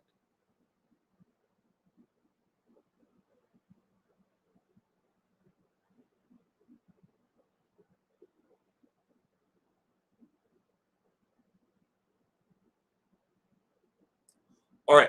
Calling the cat lady. I just checked on that trivia question. Wasn't ignoring your actual question. I opened up another window and I was actually researching it. You are absolutely correct. The trivia answer is wrong. And so is the subsequent. I went back, I opened up another tab. I went back to where I got the trivia questions from their list. And then each question has an actual paragraph after it. And I went back and looked at the actual question again. You are absolutely correct calling the cat lady. Warren G, ladies and gentlemen, he released I Shot the Sheriff. It was Kenny G, and it for some reason the question's wrong. Because then I put the question into Google, and it came up with the following. There have been 37 artists who have released the song I Shot the Sheriff. Warren G released the song. The lyrics are pretty much the same. He did change a little bit of the lyrics, but he did actually record this song. Kenny G is the one who didn't release the song, but everyone else did. So calling the cat lady, thank you very much for letting me know that was actually wrong. But Warren G released his version February 3rd, 1997 on the Def Jam record label.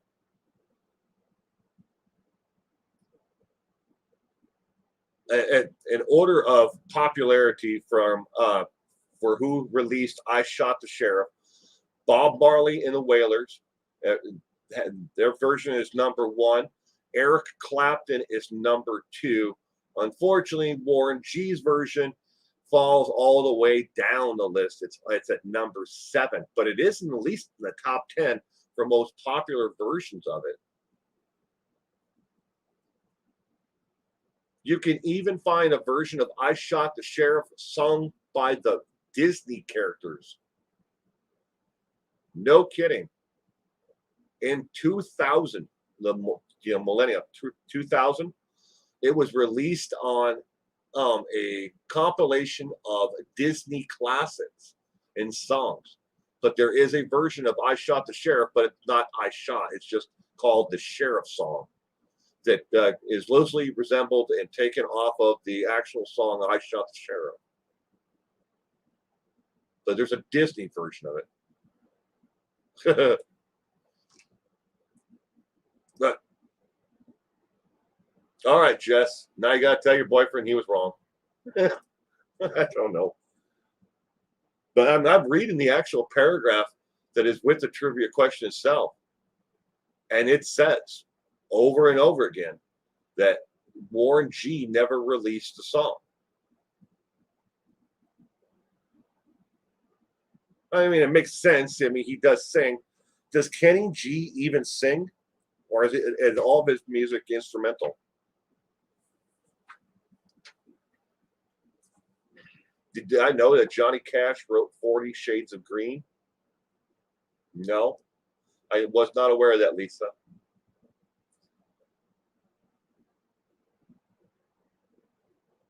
Well, you can go wake him up and tell him. I know my wife would. My wife would just come in and go, "Hey, honey, by the way, I just want to let you know." Oh, you sleeping? Oh, wake up. I just want to let you know that you were wrong.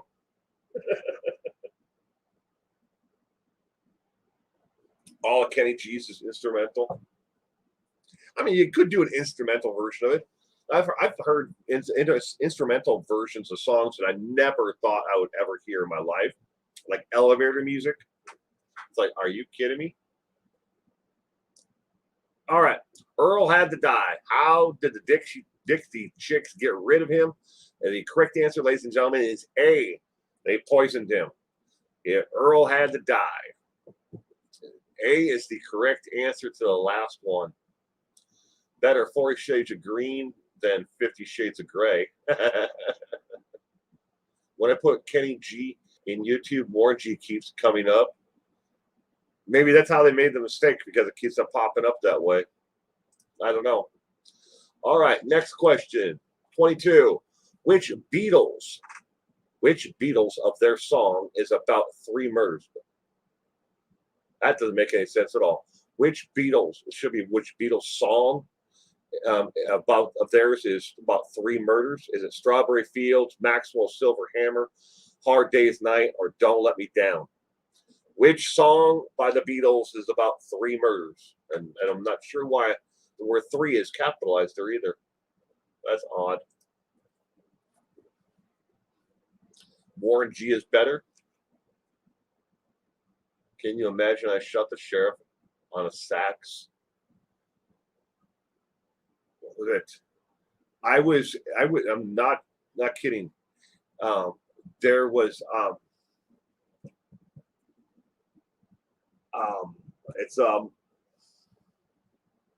the song was released by Motley Crue. I think it's on their album, Shout at the Devil. But it wasn't that song. But it was another song by Motley Crue. We were in the mall, and they were actually playing that song as an instrumental, like elevator music. The entire song was done in like this, like piano or organ or something like that, and weird as hell to hear something like that, in that context, like that song. I mean, I can't remember which one it was though, but I remember it was Motley Crue, and I just stopped and stood there. I was like, oh my God, I really am getting old. You know you're getting old when all the music you grew up with and listening to is now on the classic or the oldie station. Yeah. And now they're taking all the classics and songs that I grew up listening to as a teenager, and they're turning them into instrumentals for malls and elevators.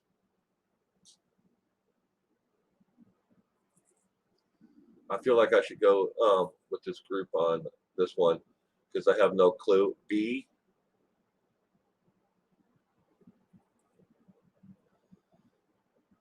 If this was actually typed out correctly, which for some reason I don't know if I was having a seizure or something or a stroke while typing this out, but if this is an interesting question, because in the history of the Beatles itself, this is one of the songs that drove a nail. It was like one of the final nails before the and a lot of people look back at it because of the arguments that came down over this song.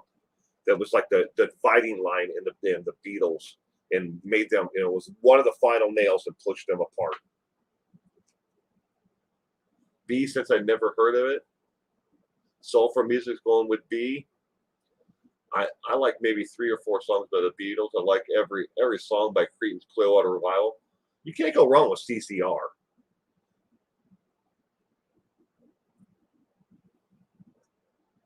I have some CCR.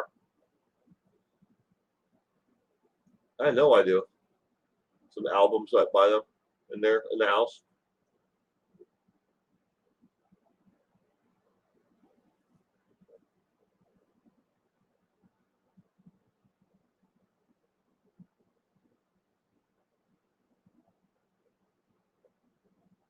Yeah. Bang bang. Maxwell's silver hammer came down on her head. Doo doo doo bang bang. Maxwell's silver hammer made sure she was dead. The correct answer, obviously, everybody, is B. Maxwell's Silver Hammer. It was written by Paul McCartney, and the rest of the band did not like the song. And it was one of those things where they ended up splitting. Who liked the song, who wanted to make music for it. should they release it? If they did, should it be on this album? And then it just started a huge fight within the band. And a lot of people look back and they go, that was one of the final, dividing things. And contrary to popular belief, Yoko Ono was almost nothing, compared to what the dividing issues were, with the Beatles. So she may have contributed to the fact that she supported John, but she was not the reason why the Beatles broke up. All right. And I know that for a fact because I have seen and read the biography on John Lennon. Question number 23. The song "The Night the Lights Went Out in Georgia" is about what? What is the song "The Night the Lights Went Out in Georgia" about? Is it A, electric lights? Is it about B, an upset ex-lover? C, the execution of an innocent man? Or D, a drug deal gone bad? The song, the night the lights went out in Georgia. What is it about? Talk amongst yourself. I will be right back.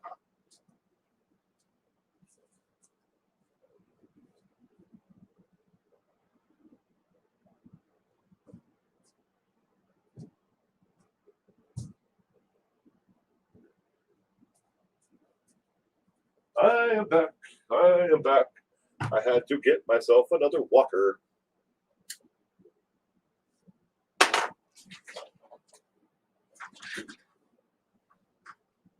Is this a Billy Joel song? I don't know if he's ever recorded this. There have been some pretty popular people who have recorded it. "Night the Lights Went Out in Georgia." I think when I think of the song, is it Reba? I think she did it. I think her version is pretty popular.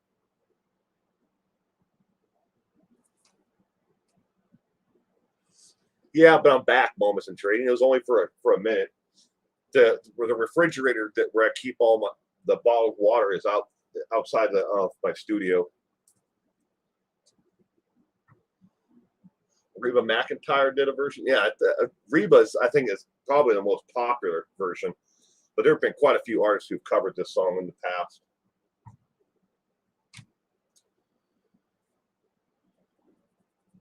But I don't know if Billy Joel ever did this song. I can look really quick. Let's see. Put it into Google.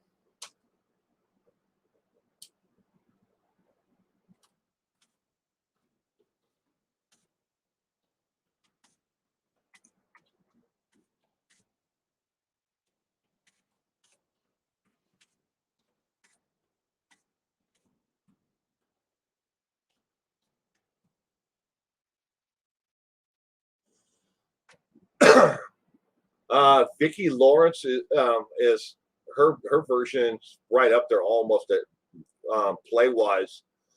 Reba's 12 million views, plays on online. Vicki Lawrence is 12.3 million, so they're pretty darn close to each other. Billy Joel, seen the lights go out and on Broadway. He did a song called "Lights Go Out on Broadway." Obviously, I'd have to listen to that one. But Georgia, the night lights went out in Georgia. But Billy Joel did a song called "The Night the Lights Went Out on Broadway."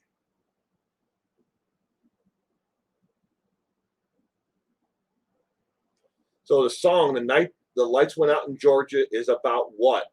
The correct answer, ladies and gentlemen, is C, the execution of an innocent man.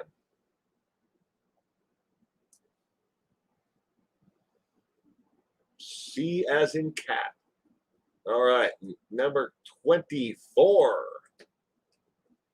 Which singer ain't gonna work on Maggie's farm no more? about a real farm in Minnesota and laboring away during the Dust Bowl years?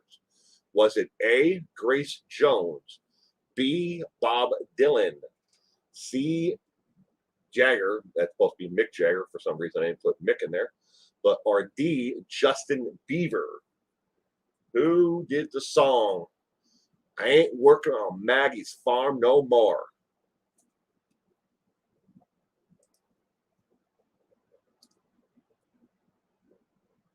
Billy Joel song is science fiction. Hey, Justin. Yep. Amy LaPratte. Welcome. B, Dylan, says Lisa. Jenny says Bob Dylan. So then she would be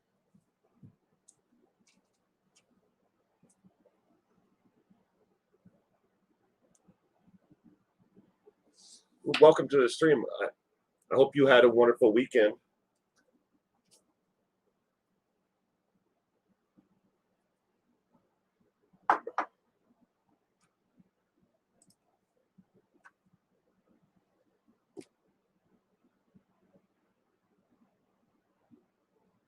Anyone else get their notification? Not get their notification? I'm sorry, Amy. Makes me so mad. Yeah. How was my vacation? It was good. It was relaxing for the most part. Didn't want to come home really. Wanted to stay on vacation. Golf wise, I've done better. I played better, than I did, but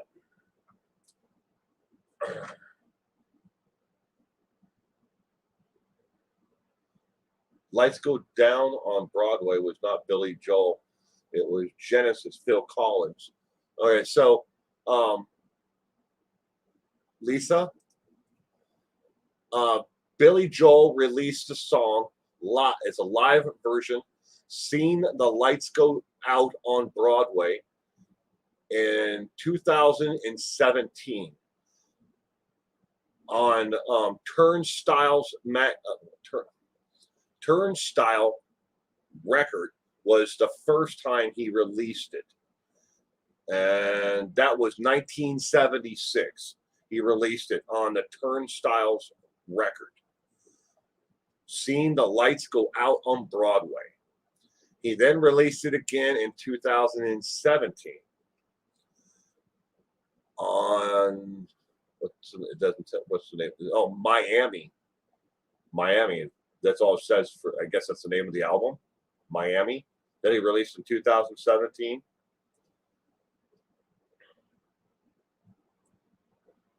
I think there's more than one version of the song, or at least there's another version with names that are titled the same or close to each other.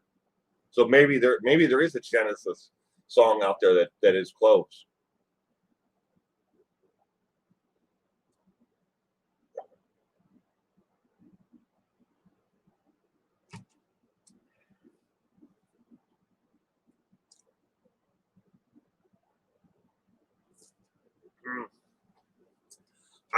When it comes to the notifications with YouTube, they're terrible.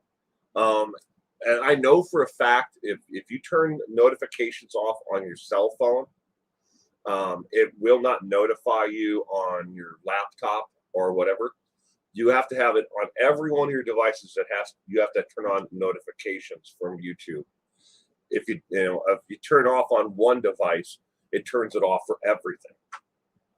So, and they always tell me, and I'm supposed to remind people, hey, don't forget to hit that like button, tell people to subscribe, and don't forget to hit that bell icon, because that actually turns the notification on for YouTube. But if you turn off notification, it turns it off for everything. At least that's what they keep on telling me. I don't know if it's true, but that's what they tell me. I put phone alarm on, and when I know for sure a live is on, so I don't want to miss it.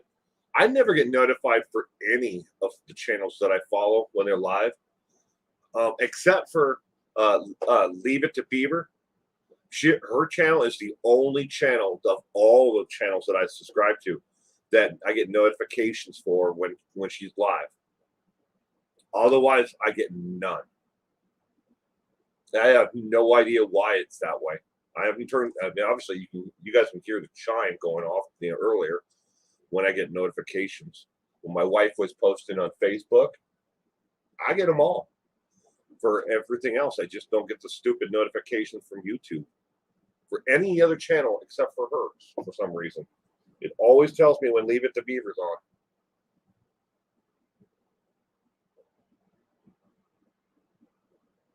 All right, which singer ain't gonna work on Maggie's farm no more? The correct answer is B, as in boy, Bob Dylan. He ain't gonna work on that farm no more. Not Bob.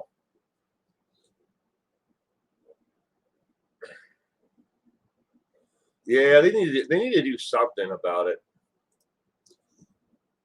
Make it at least more coherently, how it works.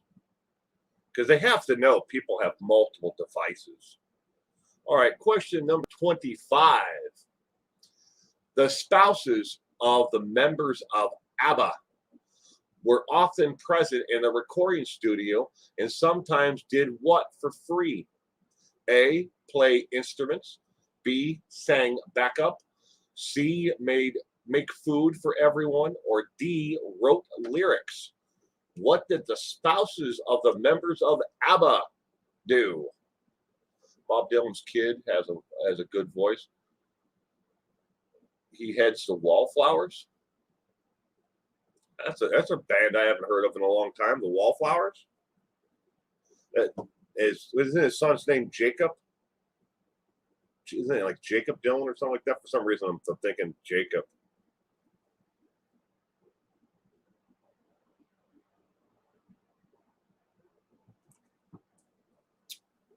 Yeah, I'd hate to go through and unsubscribe and then resubscribe to all the channels. Trust me, there are hundreds of channels that I subscribe to on YouTube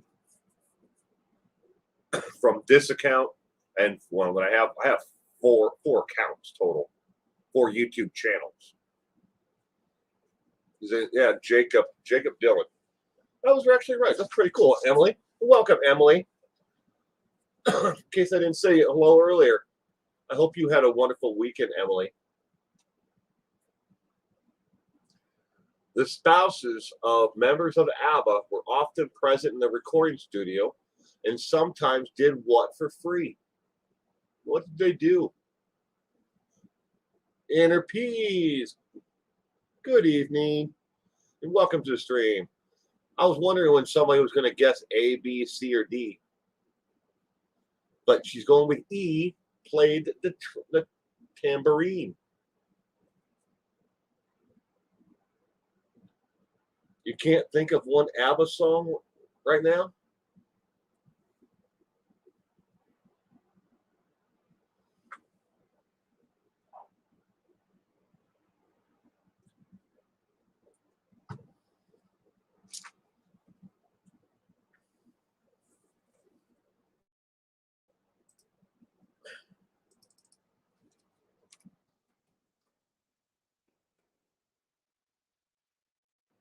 ABBA, Dancing Queen, Waterloo, Gimme, Gimme, Give Me, Take a Chance on Me, Fernando, Mamma Mia, Money, Money, Money, Lay All Your Love on Me, SOS, Knowing Me, Knowing You.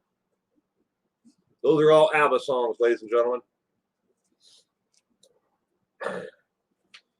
The spouse of members of ABBA were often present in the recording studio. What did they often do for free? Question number 25. The correct answer is B, as in boy, sang backup. They often sang backup on their albums for free.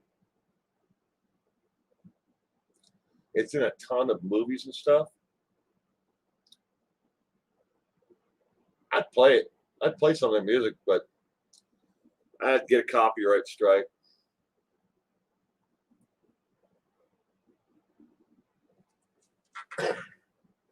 Take a chance on me. It's a great song. All right, question number 26. Oh, Jess Theory. Hi, Jess. Everybody. All right, 26. You are a hypocrite, a sexist, and a general pig. Which lady socked it to the Harper Valley PTA? Was it A, Jeannie Riley, B, Nancy Sinatra, C, Grace Jones, or D, Mama Cass? You're a hypocrite, a sexist, and a general pig. Which lady socked it to the Harper Valley PTA?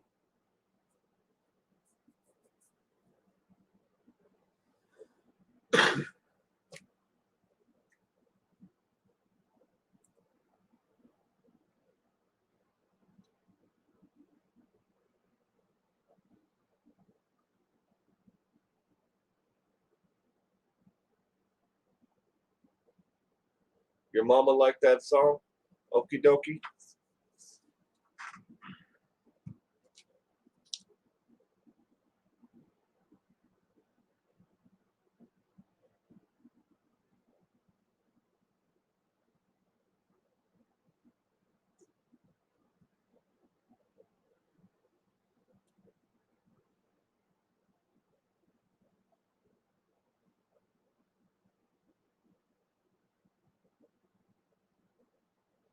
what bridge did Billy Joe McAllister jump off of?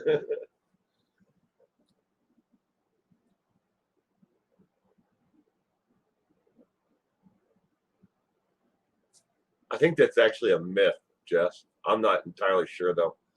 I think I heard something about that, that she supposedly choked on a ham sandwich and that's how she died. But I think it was a myth. At least that's something I heard. Anyway, I think it said that it was a myth. But I've heard that too. Tallahatchie. Stephen King, a writer whose characters come to life. Yeah, I'm not sure how you spell it. It's the truth. Back from the shower. Answer is definitely A. Oh, good. Is it definitely A? We're going to find out in a sec. I never listened to Billy Joel in 2017, hence my ignorance. I listened to Muzzy, Lost Forever, 2,500,000. Wow, that's a lot of views. Since April 20th, 2017.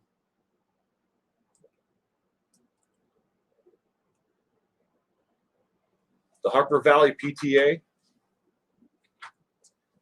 The answer to this question, you're a hypocrite, a sexist, and a general pig. Which lady socked into the Harper Valley PTA? The correct answer is A. Jeannie Riley. Jeannie Riley. That was a myth about Mama Cass' heart failure. Yeah. I read something about her. I heard something about that. It was a myth.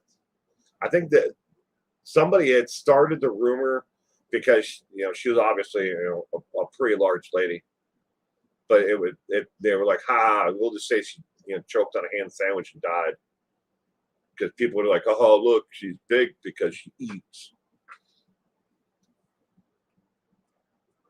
All right, anyways, 27.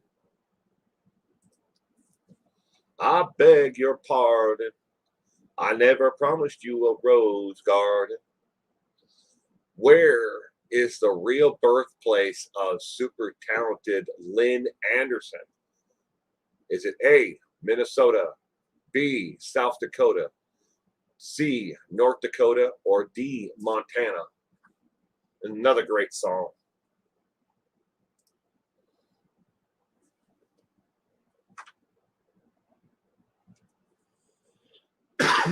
Barbara Eden, did she play that in the movie?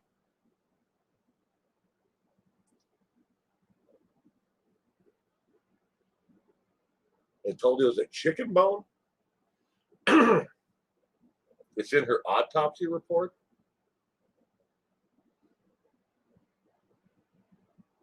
You thought she was Canadian? And we're looking for her real birthplace. She may have lived somewhere else, but where was she born? Where was she born? E, whatever Cement Shoe says.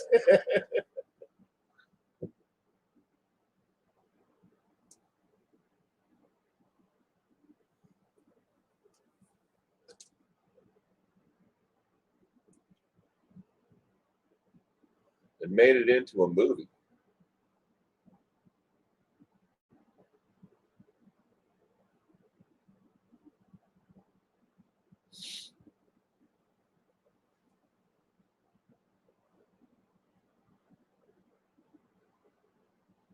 Number 27.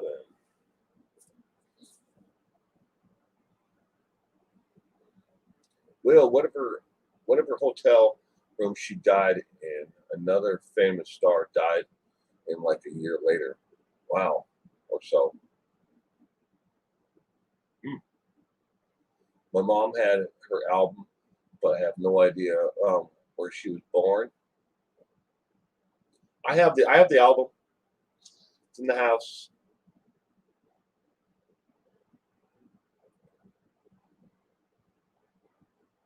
Your dad met her, Lynn Anderson.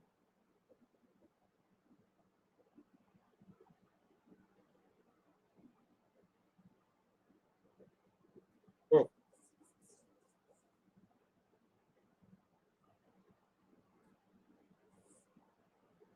Same exact room Mama Cass died in.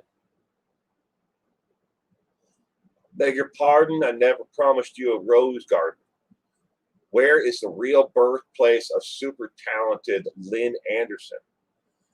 The correct answer, ladies and gentlemen, is C, North Dakota. She was born in Grand Forks, North Dakota. Where she lived after that, I don't know. But the trivia question is she was born in North Dakota.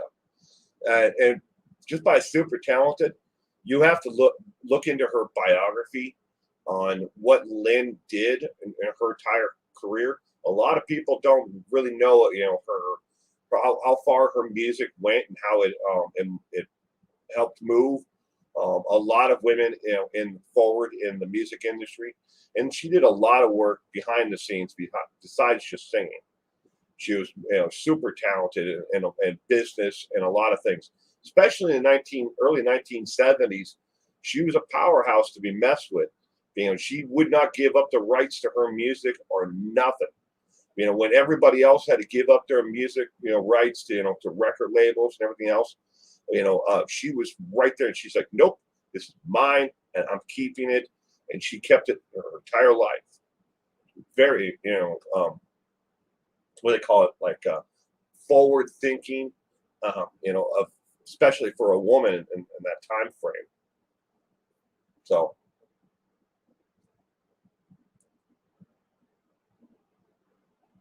hey, Harry Nilsson, Keith Moon died in it. Really? All right. Well, question number 28. Which title was given to Donovan that was deserved? Was done to get people to not buy his albums, but buy Bob Dylan's instead? Was it A, the British Dylan, B, folk hack, C, socialist Dylan, or D, IRA singer? And I really do hope that you all know who Donovan is.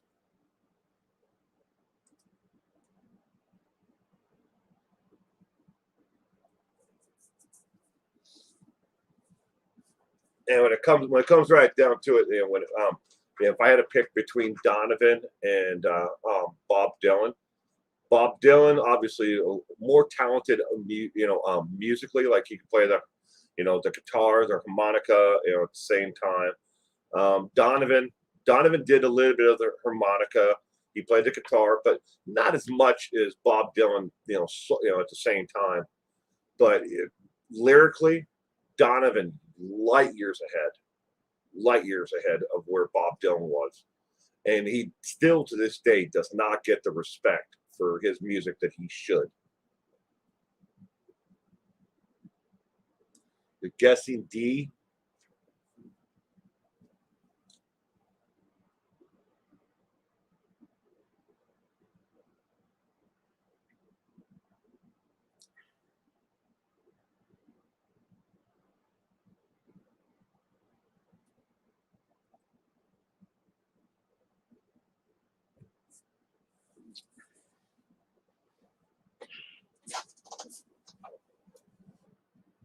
I don't know if they would necessarily call Lynn Anderson like a trailblazer, but she was definitely way ahead of her time, and headstrong, and she knew what she wanted, and she was going to do it her way. She was going to be successful on her terms, and there's a lot of artists out there that music wise, they go on tour and everything else, and they don't make money at it at all. I mean, the record label fronts them so much money, to do these things, and they're nickel and diming them for everything. And there's a lot of artists out there that years and like 10, 15 years after their last album, they're going back and suing the record companies just to try to get some of the profits that they were deserved all along. Sad. Will, we love the music trivia. Well, good. I mean, I've been telling people have been asking me for a while to do the music trivia, but yeah. So I was trying to find a way to like mix the general crime trivia night and music together. We'll do it again. A lot of questions out there. I mean, where all these questions come from, I think it was like 4,000 trivia or 3,000 trivia questions on there, just music related.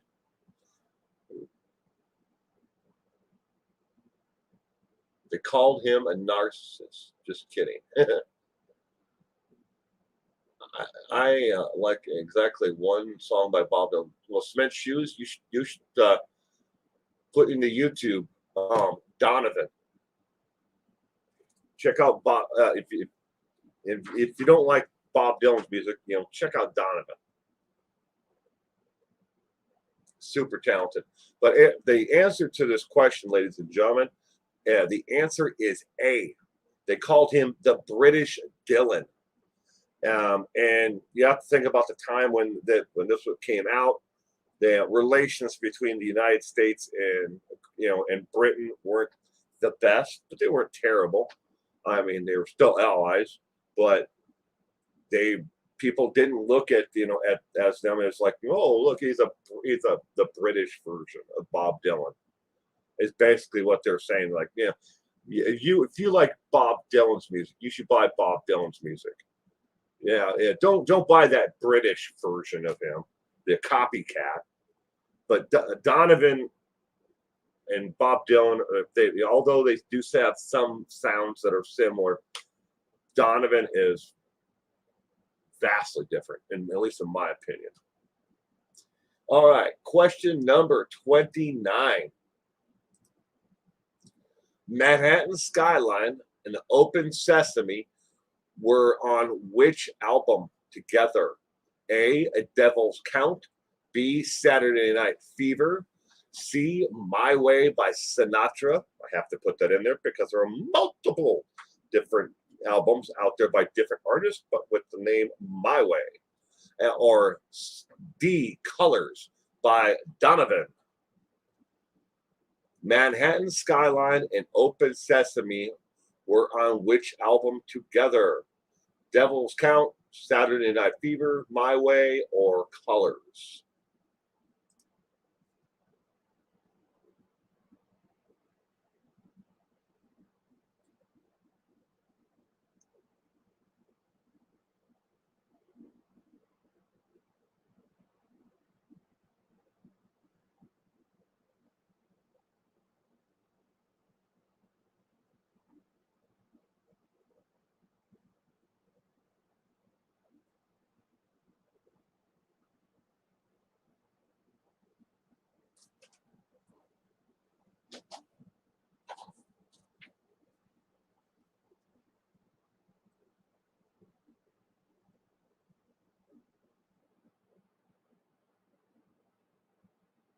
Stevie Wonder's song in Key of Life. Lisa, A, B, C, D. I think Lisa's going to get this one right.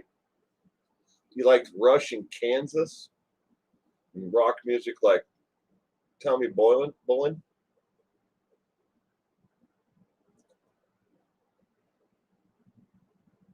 I like some songs by Rush and Kansas. I wouldn't put either one of the two in my playlist. My playlist on my phone for when I'm golfing, I listen to like a lot of the Doobie Brothers, um, and Leonard Skinner, music like that. That's a lot of my playlist right there. Um, then I have the entire album by oh God, what's his name? I'm picturing him. Neil Young. It's Neil. I'm like Neil. Neil. What is his name? Neil Young. First concert I went to was Mott, the Hoopla, Kansas opened for them. Moody Blues. Moody Blues is good. I could not tell you the very first concert I ever went to. I've seen so many concerts in my lifetime. I really have. I've lost track. Hundreds and hundreds of concerts I've been to. Early. I mean, some really large concerts and with 50, 60,000 or more people at, and other ones as small as 50. Hell, I went to one last night, but I have no idea what the name of the band is. I know it cost me $20 to get in, but I went to one last night. Gold Rush. That's what I was thinking of, Lisa. I think that's the album that I have downloaded on my playlist. My real first concert was The Clash, but I grew up, in my my formative years, um, in the Minneapolis, Minnesota area, and I used to go to there was a corner there, First Avenue and 7th Street. That's cornered right there, and there's a bar that's right there on the corner. They had two different venues. One you'd see larger bands in on the 7th Street side, and then the First Street side was a smaller venue where you could see like up and coming bands and stuff like that. I saw Prince play there with Abalonia, but probably the biggest names. I've seen other bands play there like Guar, the Dead Milkmen. Those are probably some of the biggest names I've seen play there in that venue. But then on the other side of it, I saw like the Circle Jerks, GBH, and all kinds of like different punk bands, stuff like that there. All right, Manhattan Skyline and Open Sesame were on which album together? The correct answer, ladies and gentlemen, is B, as in boy. Saturday Night Fever album. Excuse me. All right, question 30. Under what name did Jefferson Airplane regroup at the top of the charts? Under which name did they regroup under? Is it A, Jefferson Starship, B, ABBA, C, Oingo Boingo, or D, Till Tuesday? Under what name did Jefferson Airplane regroup at the top of the charts under?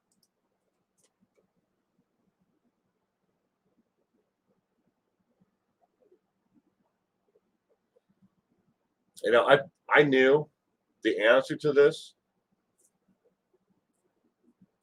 before, as soon as I saw the trivia question. But you could have beat me with a crowbar and asked me at that point in time when I was like, oh yeah, I know the answer to that one. You could have beat me with a crowbar and said, name one song by them. And I'm not kidding you, at 3 o'clock this morning, like all the names of the different songs just started flooding in my head. And I was like, oh yeah, that one, oh that one, oh yeah. I'm like, but I was at 3 a.m. this morning. Sounds like that. Weird how the mind works. Huey Lewis in the news. Now Family Smiles. Grace Licks has an amazing voice.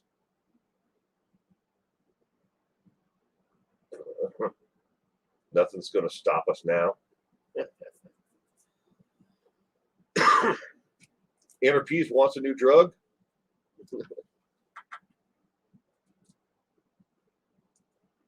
Yeah, we had some great songs. What is it? You want a new drug? One that doesn't make you feel, was it 6 feet thick or something like that?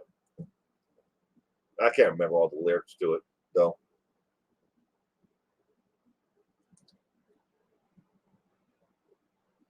You really hate disco? I'm not I wouldn't go out of my way to listen to it. I mean, but there are some songs by ABBA, the Bee Gees. There's songs by ABBA and the Bee Gees that I like.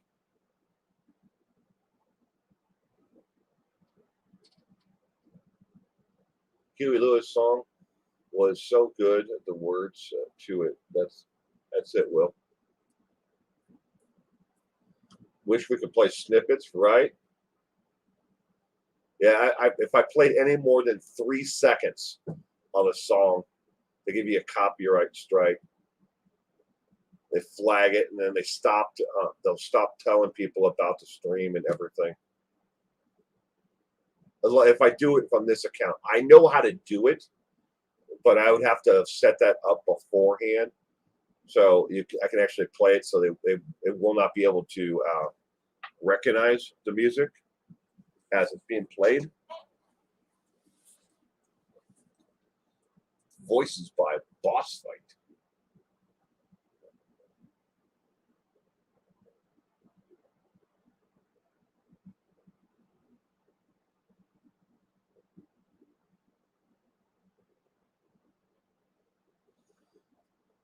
Moody Blues, Emmylou Harris, Chicago, Neil Young, Best for Starters. I like Nights in White Satin.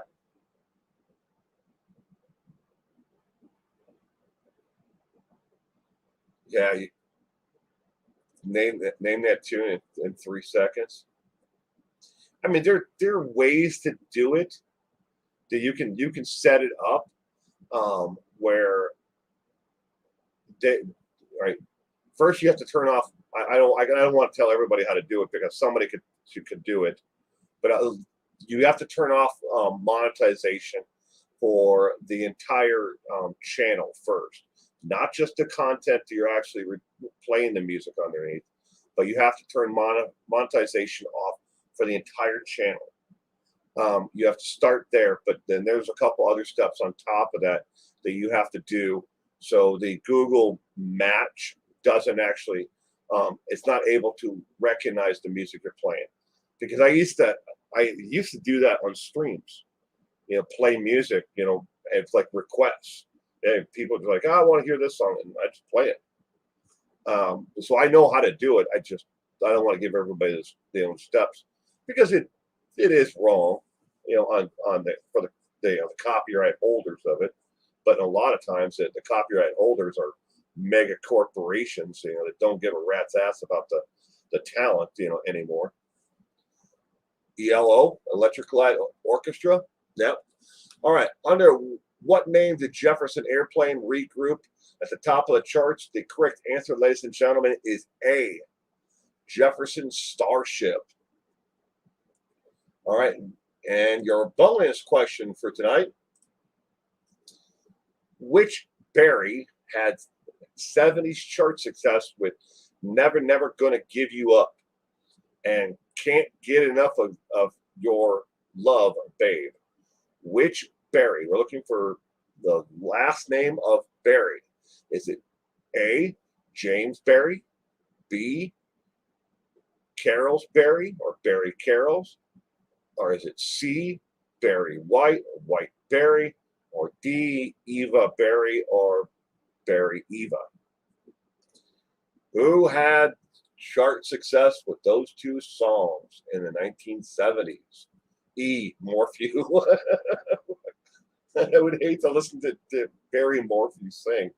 Joni Mitchell. Now there's a talented singer. She was very talented. Joni Mitchell. Yes, definitely. Thank you for putting that up there, Lisa.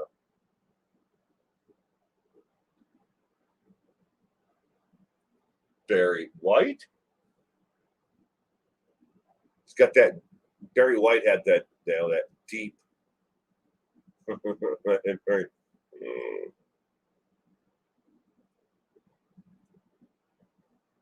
love is a rose, but you better not pick it.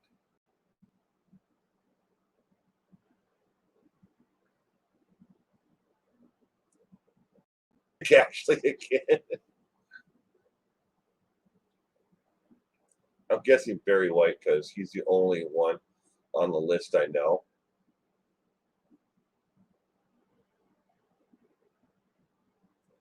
Joni is a goddess. You saw her live twice, Emily? Oh. I never got to see Joni Mitchell.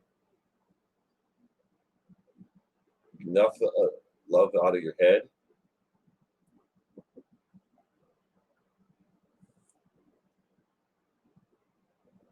Let's get it on.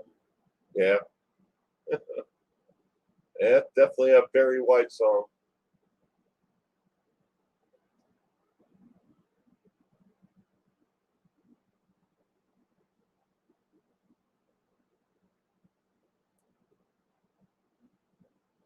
It's it's too bad.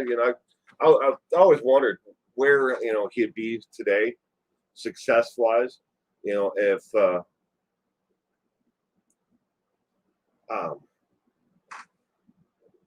some of the people who died, who died young, or maybe they they were killed tragically or whatever, or they overdosed.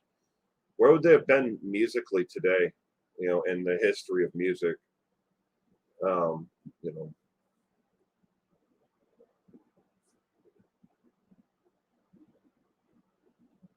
Grateful Dead. I've never been much of a fan of the Grateful Dead. I mean, music's okay. It's just never been my thing, though. Where would Janis be? Yeah, that's a good point. Where would Janis Joplin have been today? How much of a success, would she have had later on if she was able to have gotten clean? What about Jim Morrison? If the Doors would have stayed together, and could he have, and the Doors would they have been able to make the transition? As times have changed, in musically. Don't know. What about Marvin Gaye? If Marvin Gaye's dad wouldn't have killed him, where would he have gone? What kind of music would Marvin would have put out later on? Jim Croce, Bad Leroy Brown, Time in a Bottle. Yeah, that's tragedy right there. What about Buddy Holly, the Big Bopper? Where would they have been? Musically.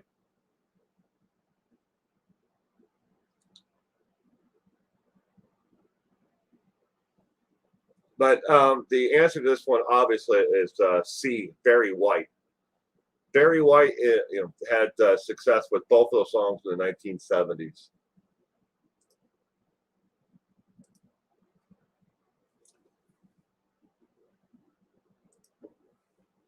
Patsy Cline, yeah.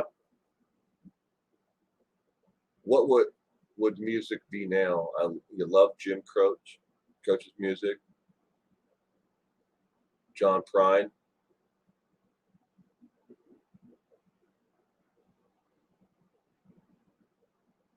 Yeah, Richie Valens was on that plane as well. Where would he have gone? It makes you wonder. I mean, we got lucky. We got to see, the progression of Elvis's music through time. As how long he lived. You got the young, vibrant Elvis, and you had all the way to the fat Elvis. And everything in between. But you got to at least see his music career, transition. And how much he relied on the older stuff that to keep the fans coming in, but still, playing new music. Always wondered, Buddy Holly, yeah, poor Richie Valens. But it always makes me wonder. I was like, where would they have been? Hendrix? Oh, Karen Carpenter, yeah. What a tragedy. What a tragedy. But with Karen's situation, though, I mean, they knew she was going to kill herself. That what she was doing, but she just couldn't stop. She absolutely could not stop. And my heart goes out to anybody. If you've ever had a family member that's been, that's anorexic or bulimic. I used to work in a hospital, and they had an entire floor. That's all it was the anorexic and bulimic ward. And it's just what some of these poor ladies would do to themselves. It was just amazing. And it's amazingly sad, what they would do.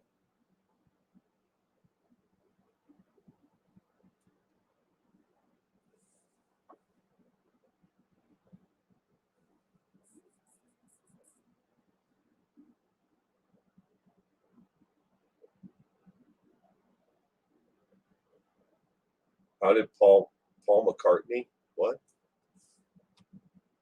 How is Paul?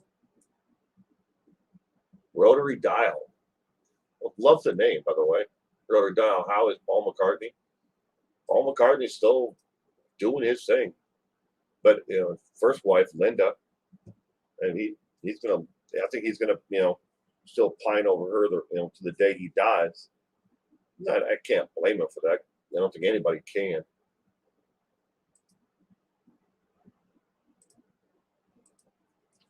But well, I hope everybody had fun tonight, playing the trivia tonight. If you did, don't forget to give this a thumbs up.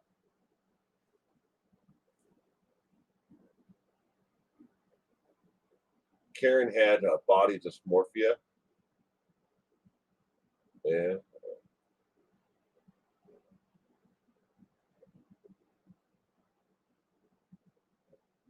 Yeah,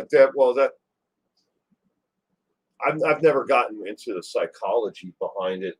too much on anorexia and bulimia. But I've known a couple people who've had issues. Let's just say, I don't know if they were ever diagnosed as being bulimic, but they definitely were bulimic, and they were severe overeaters. But it's sad because it just like the person who goes out and has to score that heroin, just to get through the day.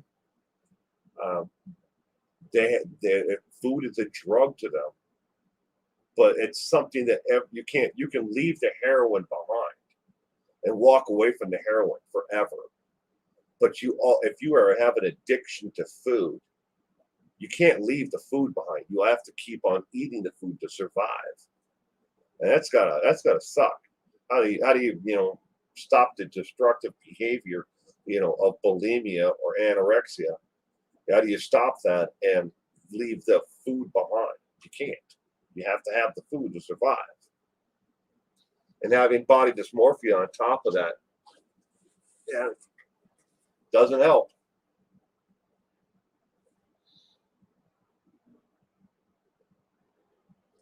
Yeah, it's extremely sad and tragic.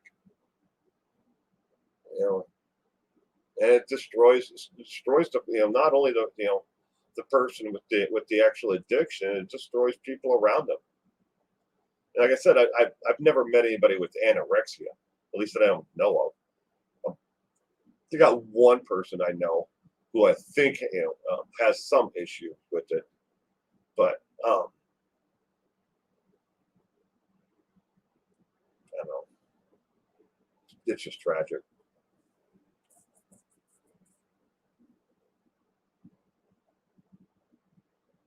Good night, okie dokie. Thank you for playing with us tonight. I hope you had fun. All right, ladies and gentlemen, I'm going to wrap up my stream here. Again, if you like this, the true crime trivia, and if you want me to do the music one again, make sure you leave a comment down below under the video and say that do the music one again. I'll pick another weekend and we'll do the music again. Next weekend is on Sunday is all on one killer. I haven't decided which one I'm going to do yet. I probably will, probably by Wednesday or so, but I haven't decided which one. I've got several of these things done already, so it'll be one of them though. But that's next Sunday, and then every other weekend is general crime trivia. But if we do this again, it wouldn't be for 2 weeks. But if you want to see me do the music one again, put it in the comment section down below, and give us a thumbs up. I'd appreciate it. It doesn't cost a dime to hit the thumbs up or thumbs down on anyone's content. But thank you again, everybody. I really appreciate y'all stopping in and playing tonight. You all have a terrific week ahead.